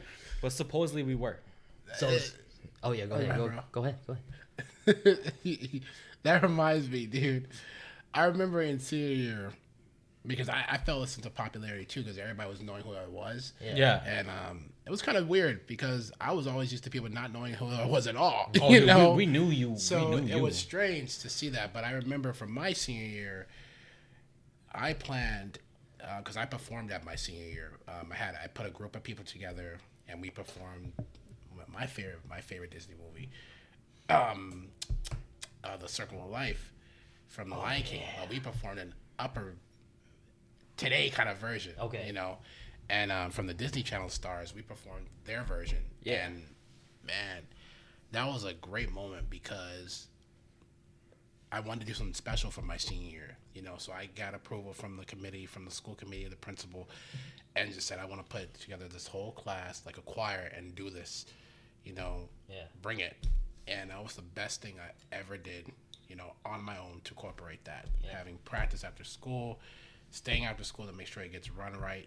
The vocals, everybody did their thing, and then Gerald was on it too. Gerald, go home. Dude, were you the class that was throwing like condom balloons? Of course not, dude. Of course not. I feel like that was y'all, man. Y'all blew condom balloons and left it. Was that like a senior prank thing? It was a senior prank. They filled a water balloon. water condoms. Dude, that's not. Condoms with water, and they're throwing it at people. Oh, really? Yeah, Dude, like it I was remember because a girl was walking, It was a and it was like a prank. condom. It bounced off. Oh, Yeah, and she was like, "What the fuck was that?" And then it was like all slimy. Her face was all slimy because the condom was, Okay. And I was like, In "What my the fuck?" defense, I did not do that. Okay, I wasn't part of that, but it was a senior prank, and I remember that. But I feel like you were part of that, When man. I was before I was a senior, when I was a junior, they did the whole smoke bomb in every Oh, single, yeah. every fucking class. They hit the whole Yeah. smoke bomb, and Yeah. they smoke bombed the damn cafeteria to the left and the right. It was so many. I remember Oh, that. it was crazy, dude. I remember that. It took a while. I thought it was crazy. Yeah, you remember that? So it's just I think crazy. it was, I think it might have been a freshman at the Yeah, time. but they had all these damn different smoke bomb colors and everything. And there was one where they had a rotten egg or something that was rotten. They just staked up the whole damn hallway. I remember that. But no, I've never got a chance to do any like real senior prank. You know. Yeah, The because only I feel like you were the year that was throwing condom Yeah. balloons. That's The only thing that crazy. I regretted from my senior year is that I never went to prom. Oh yeah. My parents couldn't afford it for me. Oh, I went to. Yeah, so I never went to prom. Been to every single dance for all my years but prom. Really? Yep. Yeah. And at that time, I was dating someone too. So I was dating my ex, and she couldn't make it for my prom night, and so I didn't want to go. And everybody else had a date. And then I remember Jerk calling was like, "Hey man, where you at?" So I was like, "Sorry man, I don't think I can make it." And that was Damn. part of her not being there, but also my parents, they couldn't afford it. It was too expensive back then. Yeah. You know, tickets were expensive. My parents didn't have the money to afford a tuxedo for me, anything. You know, so it was it was a sad moment. That was the only thing I hated, and I hate it to this day, and it still bothers me. Not I having never got to go to prom. Prom. So that's when we had like these Hmong events that would have like prom night. I wanted to go so bad, but I still never fucking got to go to the prom night because something always happens. Well, It's never too late, man. You got a big crowd. Somebody Yeah, gotta never- set a prom for Cedric. Yeah, you guys invite him. Yeah, man. Invite him. Bring him to your prom. Dude, this dude got so much You get your connection. Y'all plus better one, fucking man. set it up and yeah. invite me in case you come through too. You know what I mean? He'll be MC. No, but And I'll just be So that's the Casey. only thing I regret. Everything else was great. Who was your favorite teacher in the high school? Do you remember? my favorite teacher was the gymnastic teacher because I TA'd a lot and I didn't do much. yeah. Teacher. So you just sit on your ass and do nothing. No, I lie. I mean, I did do a lot too because I love gymnastics. Like that was my favorite class aside to JROTC. Those two are my favorite class, and I mean, like she was so cool. I forgot her name, her last name, her Wow. Miss something, something. yeah. Yeah, but I mean, like I TA for her a lot, and like my junior year and my senior year, I TA for probably like every semester. I was like trying to TA. This for guy the was class. a teacher's pet just to do nothing. Don't hate, dude. I was teaching these kids how to flip. I was a relax. I was a teenager. But- How you feel? You too, yeah. But like I said, in school I didn't pay attention too much. I did enough just to pass. That's it. Yeah. But like gymnastics, like she was always like I wasn't the greatest too. I wasn't the greatest at gymnastic. I was kind of stiff when I did my flips and all that stuff, you know. But she was always like nice, and she's always like encouraging me to like, yo, do it again, you know, like try it out, you know. And she was always like, if I ever ditch, I went to her class too, you know what I mean? Like she was like, all right, whatever, just don't get caught. Help me with these students. I was like, all right, cool, you know. And I just flip around, roll around the fucking mat one night, you know what I mean? For real. Yeah, but what about y'all? Do you have a favorite teacher? Oh yeah, lots, dude. One. Pick My one. favorite teacher that I loved was Mr. North, Christopher North, and I'll never forget him. He was my science teacher. My biology teacher. I'm sorry. Yeah, I don't remember him at all. Yeah, he was my biology teacher, He and might have so left then, but he was just cool. I really enjoyed learning his class. I love biology. I love science. You know, so that was always the big thing for me. As much as I loved history, but that I loved. He's just a fun teacher. He was short as shit, but he was a fun teacher. he was. Really It didn't short. matter. He was tall, short, but He okay. was really, really short for you know. Yeah, But yeah. his class was always fun, and he always kind of related to our situation as teenagers, you know, knowing what we're going through. And he always encouraged us to work hard for what you have to do in life, because as you get older, it will get tough. Yeah. But he never discredited us because we're younger. He always made us feel like we're one and the same. And I just learned a lot from him. I learned a lot in his class, and I remember one day when we were actually learning about inoculation and pathogens, and we had a quiz on it, and I forgot one thing. He actually helped me and gave me the answer to it on the quiz. I'm not supposed to do that, so I was really happy that he did that. But he was one of my favorite teachers. Yeah. Do you have a favorite teacher? Yeah, Mr. Hessler. Ha! Yeah. He's my algebra teacher. Yep, okay. Mr. Hessler. He was so cool. Yeah. He fucking every day he told a joke. And I love a joke every day. Every fucking That's day. crazy. Yeah, he was so funny, bro. Do you remember all the jokes? No, I don't. I remember my favorite ones. One was where it was Christmas, and he had like a bunch of fucking presents, and he walked back. He was going back to his car, and he saw police writing ticket, and he was like, "Hey man, why don't you give a guy a break? It's Christmas." Police kept writing him a fucking ticket, and he's like, "Come on man, don't be a dick." And the police kept writing him another ticket. So 5 tickets later, he's like, "Man, you're such an asshole." And the police nodded his head, walked away, and Mr. Hessler was like, "My car's over there." Oh, that's so fucked up. Hell no. Hell no. I was like, "God damn!" Oh, that's fucking crazy. Yeah, that's good. Oh, that's a good one. Yeah. Yeah, that's one of my favorite jokes from him, dude. That's a good one, dude. shit. He had a joke for every You day, sound like dude. a fun teacher. Yeah, That's he a was good so fun, man. And me and it was a funny story too, because I had algebra with this guy named Chi, but I always called him Chu for some fucking reason. And I remember one day I looked at him, and I was like, "Hey man, Chu, why do you keep calling me Ricky?"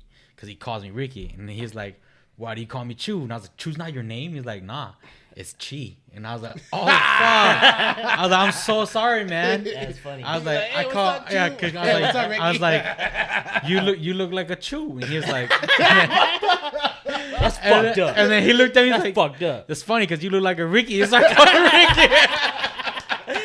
Oh, shit. But Yeah, me and him man. sat in class all year. And That is funny. we always try to get Mr. Hessler to say "okay," like Oh, from South South Park, because he Yeah, looks South like that Park. teacher. Oh, really? Yeah, glasses and everything. And Dang, he didn't and, talk like him, but he looked like him. Yeah, that's crazy. So me and him always try to go, "Hey, Mr. Hessler, can you just go okay once, just once?" Did he ever did it? He never did it.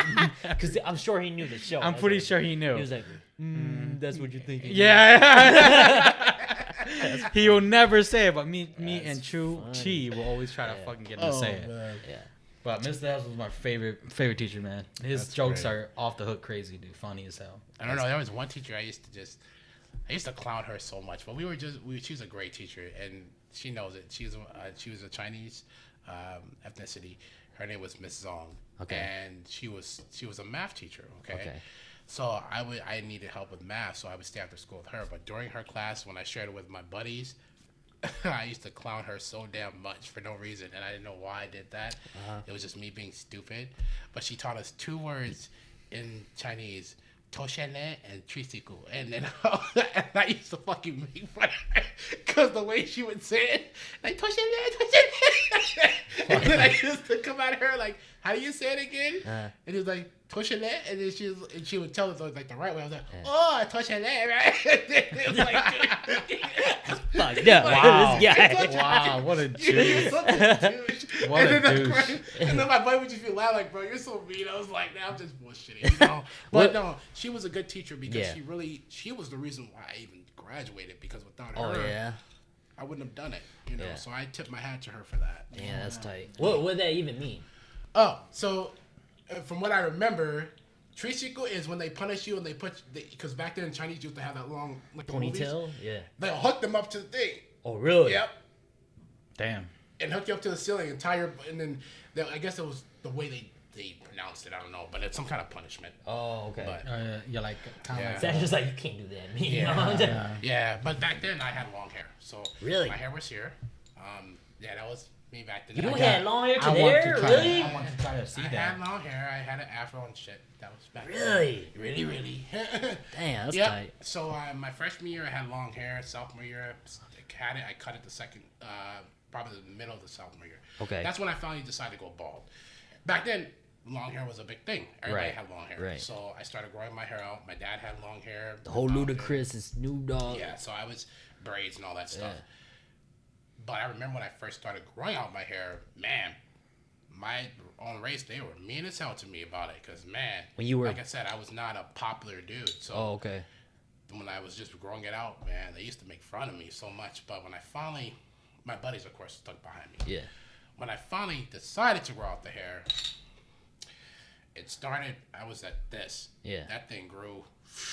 Oh, yeah. And then my mom straightened it for the first time, and I was like, it was split straight. Yeah. I was like, hell Dude, no. you should have kept that. You should have kept Michael that. Jackson. I was like, That's pretty cool, man. You should have kept that, bro. But, yeah, she straightened it. I can't imagine that right now. I can imagine it. Yeah, I had an afro, just like a normal, the afro you pick up. Right. And then when she straightened it, she's a straightener and straightened it down. I can't imagine Yeah. straightener part of it. Bro, have you ever seen Idiocracy? Yes. You like, dude, I imagine you like Mr. Macho, the president. Man. You gotta watch that movie, bro. It's Terry Crews. Yep. Oh yeah, long ass hair, buff as shit, long ass straight hair. Oh really? Yeah, Yep. straight long hair. straight Nice. hair. I feel like Cedric. I split my hair once, and then I had I slid it back. You got photos? Yeah. You show it to me later, bro. I'm just Yeah. curious. If you I do. have some now on this phone. Okay. But I have some though. Okay. All right. Well, dude, we've been talking for an hour 30, dude. It's cool. It's real tight. But what I want to get to before we ended it, because we gotta end it at some point. I know it's gonna get a little late. How'd you learn to sing, man? Was it just practice? Yeah. Because you said you had vocal training. Yep. So back then, and still now, he will always be my biggest. Thank you, bro. My biggest, most best entertainer in the world, and that was Michael Jackson. I was a huge fan of Michael Jackson and my entire family. So my dad and mom, they knew whenever Michael Jackson came on, I was in front of that damn TV. I had to see him. He was the best entertainer that I grew up in my generation. So looking at him, it made me want to become a dancer. I started dancing before I started singing, but I always had a voice, Yeah. I just didn't find it until later. I was a dancer. I was a hip hop dancer. I've taught classes, and I was a natural performer. So I never was taught how to dance. It just kind of came, Naturally. But watching him, I was like, I want to be like this dude. I really want to be like this guy. He's incredible. He can sing. He can dance. And he's just so robotic with his body. And then when I got into singing, I didn't find out that I could really sing until I hit high school, junior high school. Yeah. When I first performed live was at gym. We had a talent show that we did for our gym class, and it was a requirement, which is weird for a gym, right? But it's really weird. But we had a talent show. And we did have a talent show. Yeah, we had to. I just remember that or something like that? Yeah, I did. Yeah, we breakdanced for ours. For gym? Yeah, you remember that? Yeah, I breakdanced that was for our really? requirement. That was really We weird. put on this Jesus When We Die. Oh yeah. That. Jesus when we die. Oh, Yeah. my God. Yeah, Okay. we breakdanced. Yeah. We hip hop to that song. Yeah, we breakdanced to that song Okay, and okay. shit. But yeah, talent. Yeah, show, I had a talent show. I performed with 4 girls. They're my backup singers, and I performed live vocal. I think it was, what song was it? You probably haven't heard of him because he was an R&B artist. His name was Avant. Oh, I know him. And you probably know him. And I performed I Want to Be Close. And The one he's saying was like, what was it? I forgot, was it? I wanna be, girl, let me be, something like that. Oh yeah. I wanna be everything give a us some man's sing. not. Yeah. And I I'm know gonna this- give you every little thing I've got. Oh, yeah, that one. Yeah. 'Cause you are more than a man needs. Yeah. That's why I say you're truly my That's destiny. right. I remember them. Yeah, Oh, something like yeah, that. yeah. Damn. Yeah. Yeah. I forgot about that guy. So I performed that live. And when I hit that high, that was my first time hitting a high note. So that's when I knew I was a soprano, when I can go really up there. Okay. So Can't at all, people but- looked at me and was like, damn, this guy, I didn't know you could sing like that. And I didn't know I could sing like that. My parents didn't even know I could sing like that. They didn't even know I can dance until later, So my parents didn't take me to like talent shows and shit like that because they didn't know, it didn't run in our family. Nobody was musically talented like that. But I knew I wanted to be somewhat of a performer, if not at music, just being on stage. Something, yeah. When I started to get a little bit more advanced, I wanted to take classes. I wanted to take vocal lessons to kind of learn how to control. I used to have a problem with breathing. So when I performed at the New Year, I was still learning how to sing, how to really control my vocal. Yeah. Because I couldn't hit the part that I tried to hit the high note on Jing Choi It's Okay. Yeah. I cracked on that video. I was like, fuck, I didn't get it. So wait, would you go learn vocal training from them? We had a music teacher at my high school, and then I practiced with another music teacher. Well, she was a friend, and she helped me with my vocals to prepare for that performance. Okay. I really wish we had choir. I wanted to work on my Yeah, I never got a chance to take choir, but I did it when I was in middle school. And I just started practicing a lot of songs, learning how to control, how to belch, and not lose my control of my breath. Because breathing is very, very difficult when it comes to singing, especially when you're, when you're just starting out. I know, because I recorded myself. And, that one time when we were here, you remember? Messing around. So like my brother, real quick story. But then there was like this one time my brother-in-law came over. He was making music, and he's not no singer, but I mean he had a good song going on, and we came out here. We're like, hey man, let's try singing it. You know what I mean? And so we were singing it, and we thought we were doing alright. But then when we replay it, dude, we were terrible. It was so bad. That's Off where beat everything. It's just like the videos where like the people think they can sing and they're doing it. With like the background singer, like the actual singer is singing it, and then you turn off the music and then they hear them. They hear your real voice. Yeah. That's when you really are in the main front. Right. I hated that performance when I did the New Year because when I was performing, they didn't have the instrumental back then. So I had to really try to sing above it.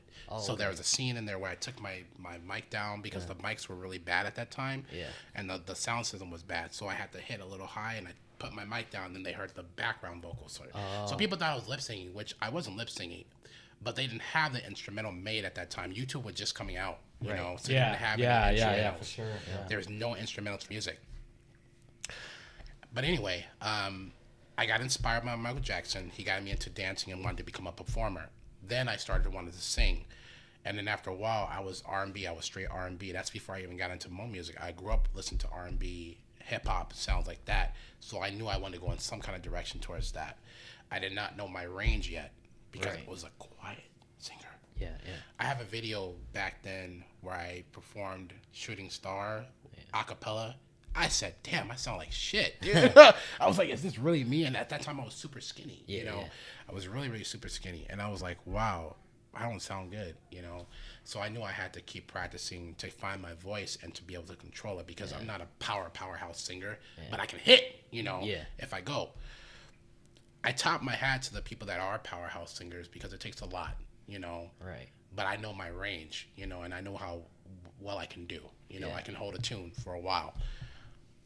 But the hardest thing was breathing. That was the hardest thing, know. And sometimes I even get short-winded when I'm performing live because I have to dance with my music.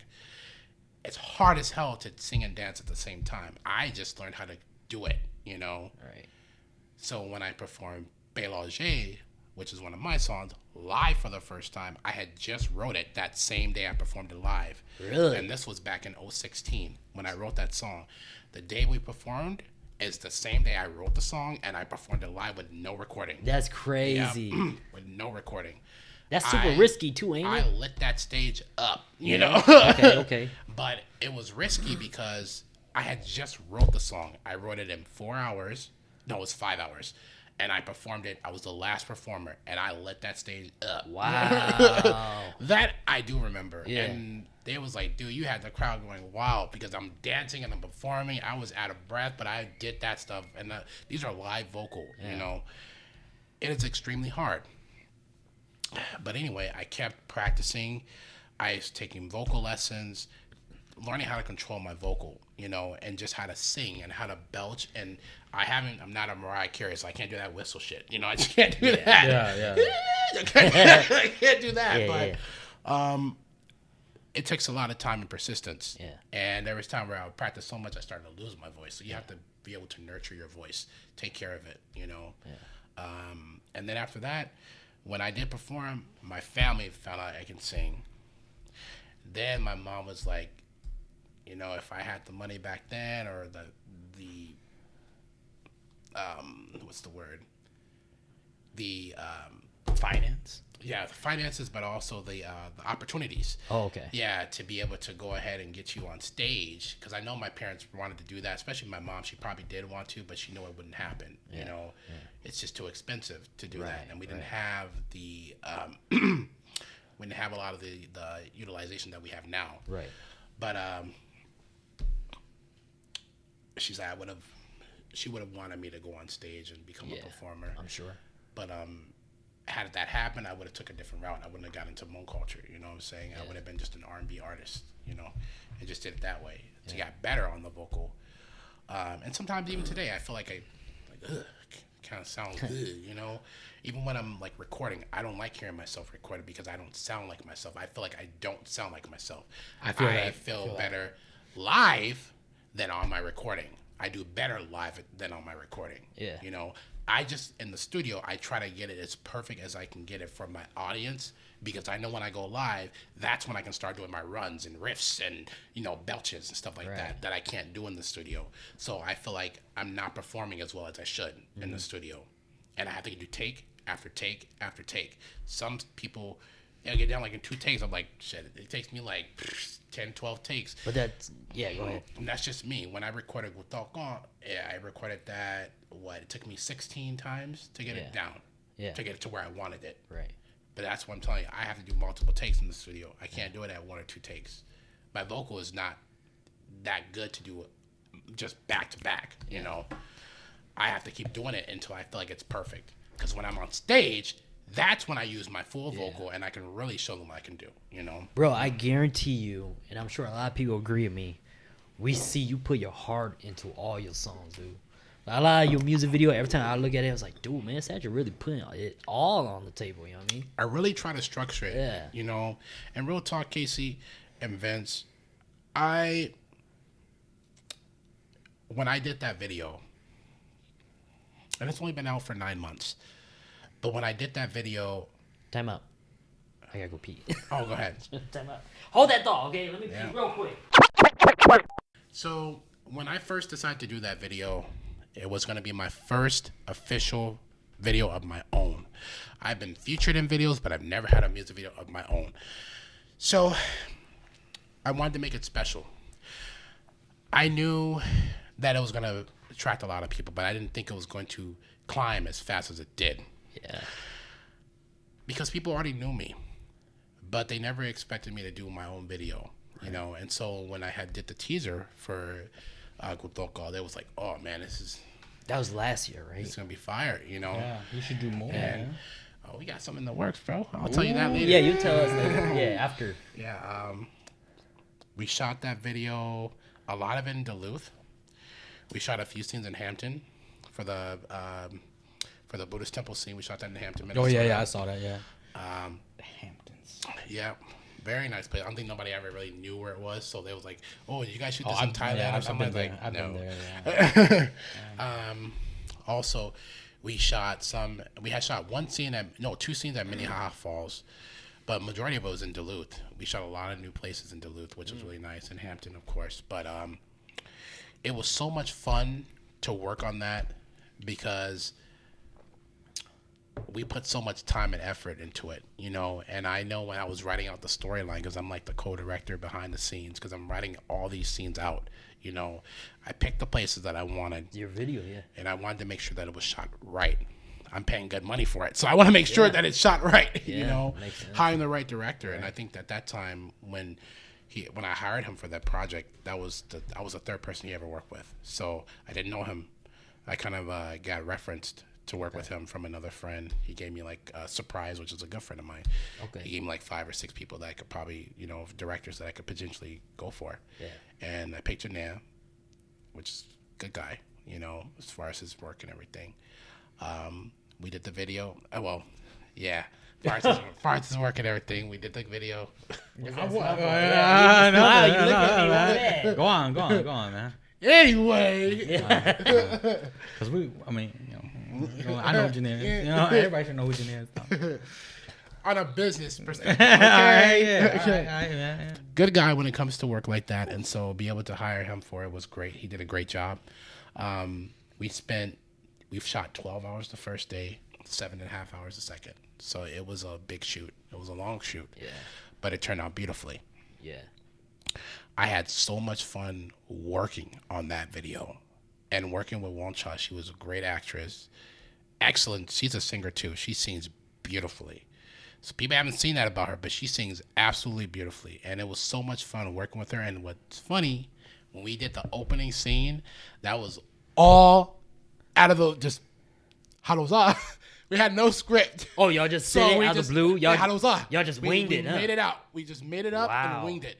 It looked so real that people thought we were, acting. Yeah. We had no script. I said, we're just going to say this, and you're going to say this, and then we're just going to make it up, And I remember behind the scenes, because her boyfriend was on set. And, her boyfriend Yo was on set. I was like, damn, I know he felt awkward. Feel weird, yeah, I'm sorry, yeah. But he was cool, and he was professional about it. But me, dude, I'm like, hell no, you better not be touching my girl like that. No. But I would have been so jealous, I get what you're saying. But I love Yo because he was so patient, and he trusted her. And I invited him to the set. I wanted to meet her and to have him be on board with us to see how it's being shot. I feel like that dude was just like... But I got a lot of respect, though. I had so much respect for him because he was able to let her do that and let me do it. And I was like, we're just working, and I'm not trying to take your girl. He can't really, you can't say that, man. She has her own person. She can do it. Which is cool. With or without his person. And he doesn't hold that against her. And that's why I love Yul so much for that. And I respect him because if it was me, I'd feel so jealous. Yeah, I would too. It was so much fun working with her because she's such a natural. And I wanted to give her the exposure that she deserved. She's a very beautiful girl. She's very, very natural, and she's so talented. Yeah, that's dope. And we just have fun. And working with Kinang, I remember the background of that story, and I don't think I told you guys. When we were before I wrote the song, I was actually writing that song for another artist that decided not to do it, or for whatever reason. But when I found Kinang, he just brought magic to that song. We both did. We wrote it together. Yeah. And top down to my boy Max, who kind of helped me with the structure of the song. Shout out to you for that. But just writing Maxwell Tao. Just writing the song with Kinang. Fool. He lives in Texas. Okay. I was in my basement. We FaceTimed each other, and we wrote that sucker together and just got it down. I flew him out. He came. And we just knocked that out. He was only here for 2 days. So he's like, you got 2 days to shoot. I got to go back home on Monday. I was like, wow. We didn't even get a chance to drink. Yeah. So I was like, dang. Yeah. Yeah. But it was a fun shoot. It was a very, very fun shoot. I was tired after that shoot, though. I'm not going to lie. I was really tired. I could tell. That was a lot of work. I remember seeing all that. I was like, God damn. It's a beautiful, beautiful music video. Honestly, and honestly, the beat. I want to see more of that. Yeah, dude. So now what's coming next? So, now that you guys want to know. Okay, let's talk about that. Yeah, you want to talk about it? Or, you want to... You could put in your plug. That's it, yeah. So, the new single that I have coming out, we just finished recording. It's a song that I wrote, and Dochi wrote her verse, and featuring Dochi Yang. And I wrote the song. I wanted to do a song with her as my first female collab ever. I've never collaborated with a female before on a song, so I was like, this got to be special. Yeah, harmony, is there harmonies? Woo! Yeah. Yes, sir. I posted a sneak peek from my fans on my fan page. Okay. On my YouTube channel to give them a taste of what's coming. Ooh. The song is done. We are in the inner phase of getting ready to shoot the video, and we're hoping, I want to shoot that video in Chicago, but we have a lot of planning to do before that happens. It was so much fun working with her in the studio because she is vocal beast. So anybody want to work with Dochi, you're getting the full 100%. Because that girl rocked it out in 2 damn takes. Me, I'm sitting here like, 10 takes, and I still haven't got it. Do it. But she was so much fun to work with, and she's so professional, so talented. And she had so much fun. She loved the song. I remember when she asked me to work together after Gotokon, she wanted to work with me, and I was like, "Well, you got anything down? What do you got in mind?" She's like, "I don't know, but I definitely want to work with you." And I was like, "It's okay. I got something for us." I called my buddy, but I'm online to DJ Peter, right? Yeah. Yeah, he's a talented producer. He found this. Is that the one with He made this Oh, go ahead. He's the one that did where that someone's grandpa Choluk huh? Yeah, I think that's him too. Yeah. Yeah. That's him, right? Okay. He's a DJ, man. Yeah. That's dope. MC guy. He's talented, man. He's a talented producer. I need an opener, bro. Produced this track, and I found it. Nobody touched it, so I was so happy. I was so happy nobody touched that track.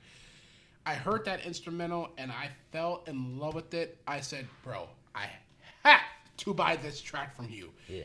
I already have the song in my head. I already have an idea. I have to buy this from you. Yeah. He's like, I got you, bro. Sent it to me. I bought the rights from him and started writing the song. Took it to Dorothy, and she was like, yeah, this is going to be a hit. I love this song. It's a love song, but it's not a sad song. It's a happy song, and it's called Londokumu, Come With Me.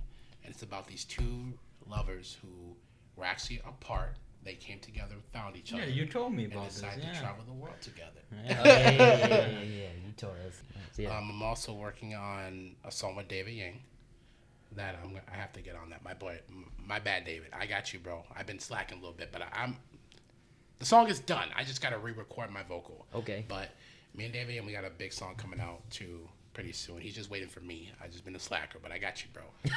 This guy. So stop slacking, Cedric. Procrastination. I just been working on a lot of projects. That's why. It's all good. So we got a song coming out together. I also have another song coming out for myself called Jining Family, and that song is going to be one of my most powerful songs, and it's going to be very special to me because I'm going to have all you guys in that video. Very special. Yes. So it's all about family, and to have you guys in that video is going to make it even more special. So gotta lose weight, man. Yep, the video is going to Get video ready. Shit. Get video ready. Yeah, so that's going to be dope. And then I think I have one more song coming too after that. So, and then after this year, I have a lot of big plans I'm going to be doing. So I'm going to probably step away from the music for a little while. Okay. But yeah, those are the next projects. It's coming up pretty soon here. So yeah, I got to lose weight too. I got to go on my diet. All right. Video, you know. All right, yeah. Go ahead. But yeah, man, that's the biggest plan right now is getting that song out. I know people are waiting for it, and I had just posted the teaser for Londokumu on my YouTube channel just about 3 weeks ago, about 4 weeks now. So they're just waiting. They're like, man, this song sound fire. I was like, yeah, it's a special one. You know, it's the way the way I wrote it and our vocals, they just blended, and it sounds beautiful. It sounds absolutely beautiful, especially because it's the first time I actually add some English in it. You know, and I usually don't do that. Okay. So I wanted to add some English in it. There's going to be a dance number for that video. Goddamn, big plans, bro. Yeah, so big plans. Big visionary for that. So I'm excited for what's to come. I'm excited for you, man. I cannot wait. That's the video that I am looking forward to. But Jining is, when I have all you guys in that's going to be a special video. That sounds all dope. about family. So, but yeah, that's a little bit about what's going on with me. And then working with my brother David. I'm excited about that too because I love him so much. He's really talented. He has a good heart. So yeah. That sounds real dope, bro. Like, so look out for that, guys. I mean, like, before we close this out, because we've been 2 hours something already by now. So we got plenty to, like, I got plenty to edit. Editing is not fun too, bro. But this has been such a dope episode. Because I always love kicking with you. I know you up here. We're like down here still. Yeah, but I don't see myself that way. I know. I bring myself. Yeah, I know. And we just drink. Yeah. That's, keep that in the video. So I got a few words. I don't know if you do, but I just want to say, bro, like, you're my boy. I know you for 10 years, all right? Yeah, that's crazy. And I know you're doing great. I love what you're doing. I respect you so much. You told me a little bit of, like, your backstory, you know, and I love like these talks like this because I feel more connected to you. You get what I'm saying? We definitely hung out plenty of times. Yeah, but at least we weren't drunk. Yeah, we weren't drunk. We weren't fucked up like that. You know what I'm saying? talking. Yeah. So this Yeah, man, I love you so much, bro. We've done that. we did that before. We've done that. We did that before. But We've done that. But no, like I just want to tell you, like a lot of my friends, like everyone, and I look up to you too. A lot of my friends I look up to because I got a lot of respect for like you and a lot of the friends because I see a lot of people moving forward, and that's where I'm trying to be. I'm trying to catch up to y'all. You know what I mean? And this podcast thing is like a big thing. You know how many times like I've been telling you about my podcast. I'm pushing it. I'm really trying. I know I've been slacking too, but this is something like for real I'm doing it. And like you motivate me too because I know you're always pushing it, bro. So there's a lot of respect for you, a lot of love for you. Keep pushing it, keep doing it, okay? Besides, like, you know, I know you're big time now, bro. You're big time. I don't see myself that way. Yeah, now you're big time. Trust me, dude. But I'll tell you what. Hmong community wise, you big time, I'm bro. going to tell you this. Instead of you thanking me, I want to thank both of you and your culture for what it's done for me. You have no idea how much of a tremendous high respect and loyalty that I have for my Hmong people and the culture itself and for you guys. Thank you so much for allowing me to not only get into the culture, but adapt and learn and also feel like I'm a part of something special than feeling like an outsider. Thank you so much for the Hmong culture because it saved me in so many ways beyond what you think. And without that, I wouldn't even be here today.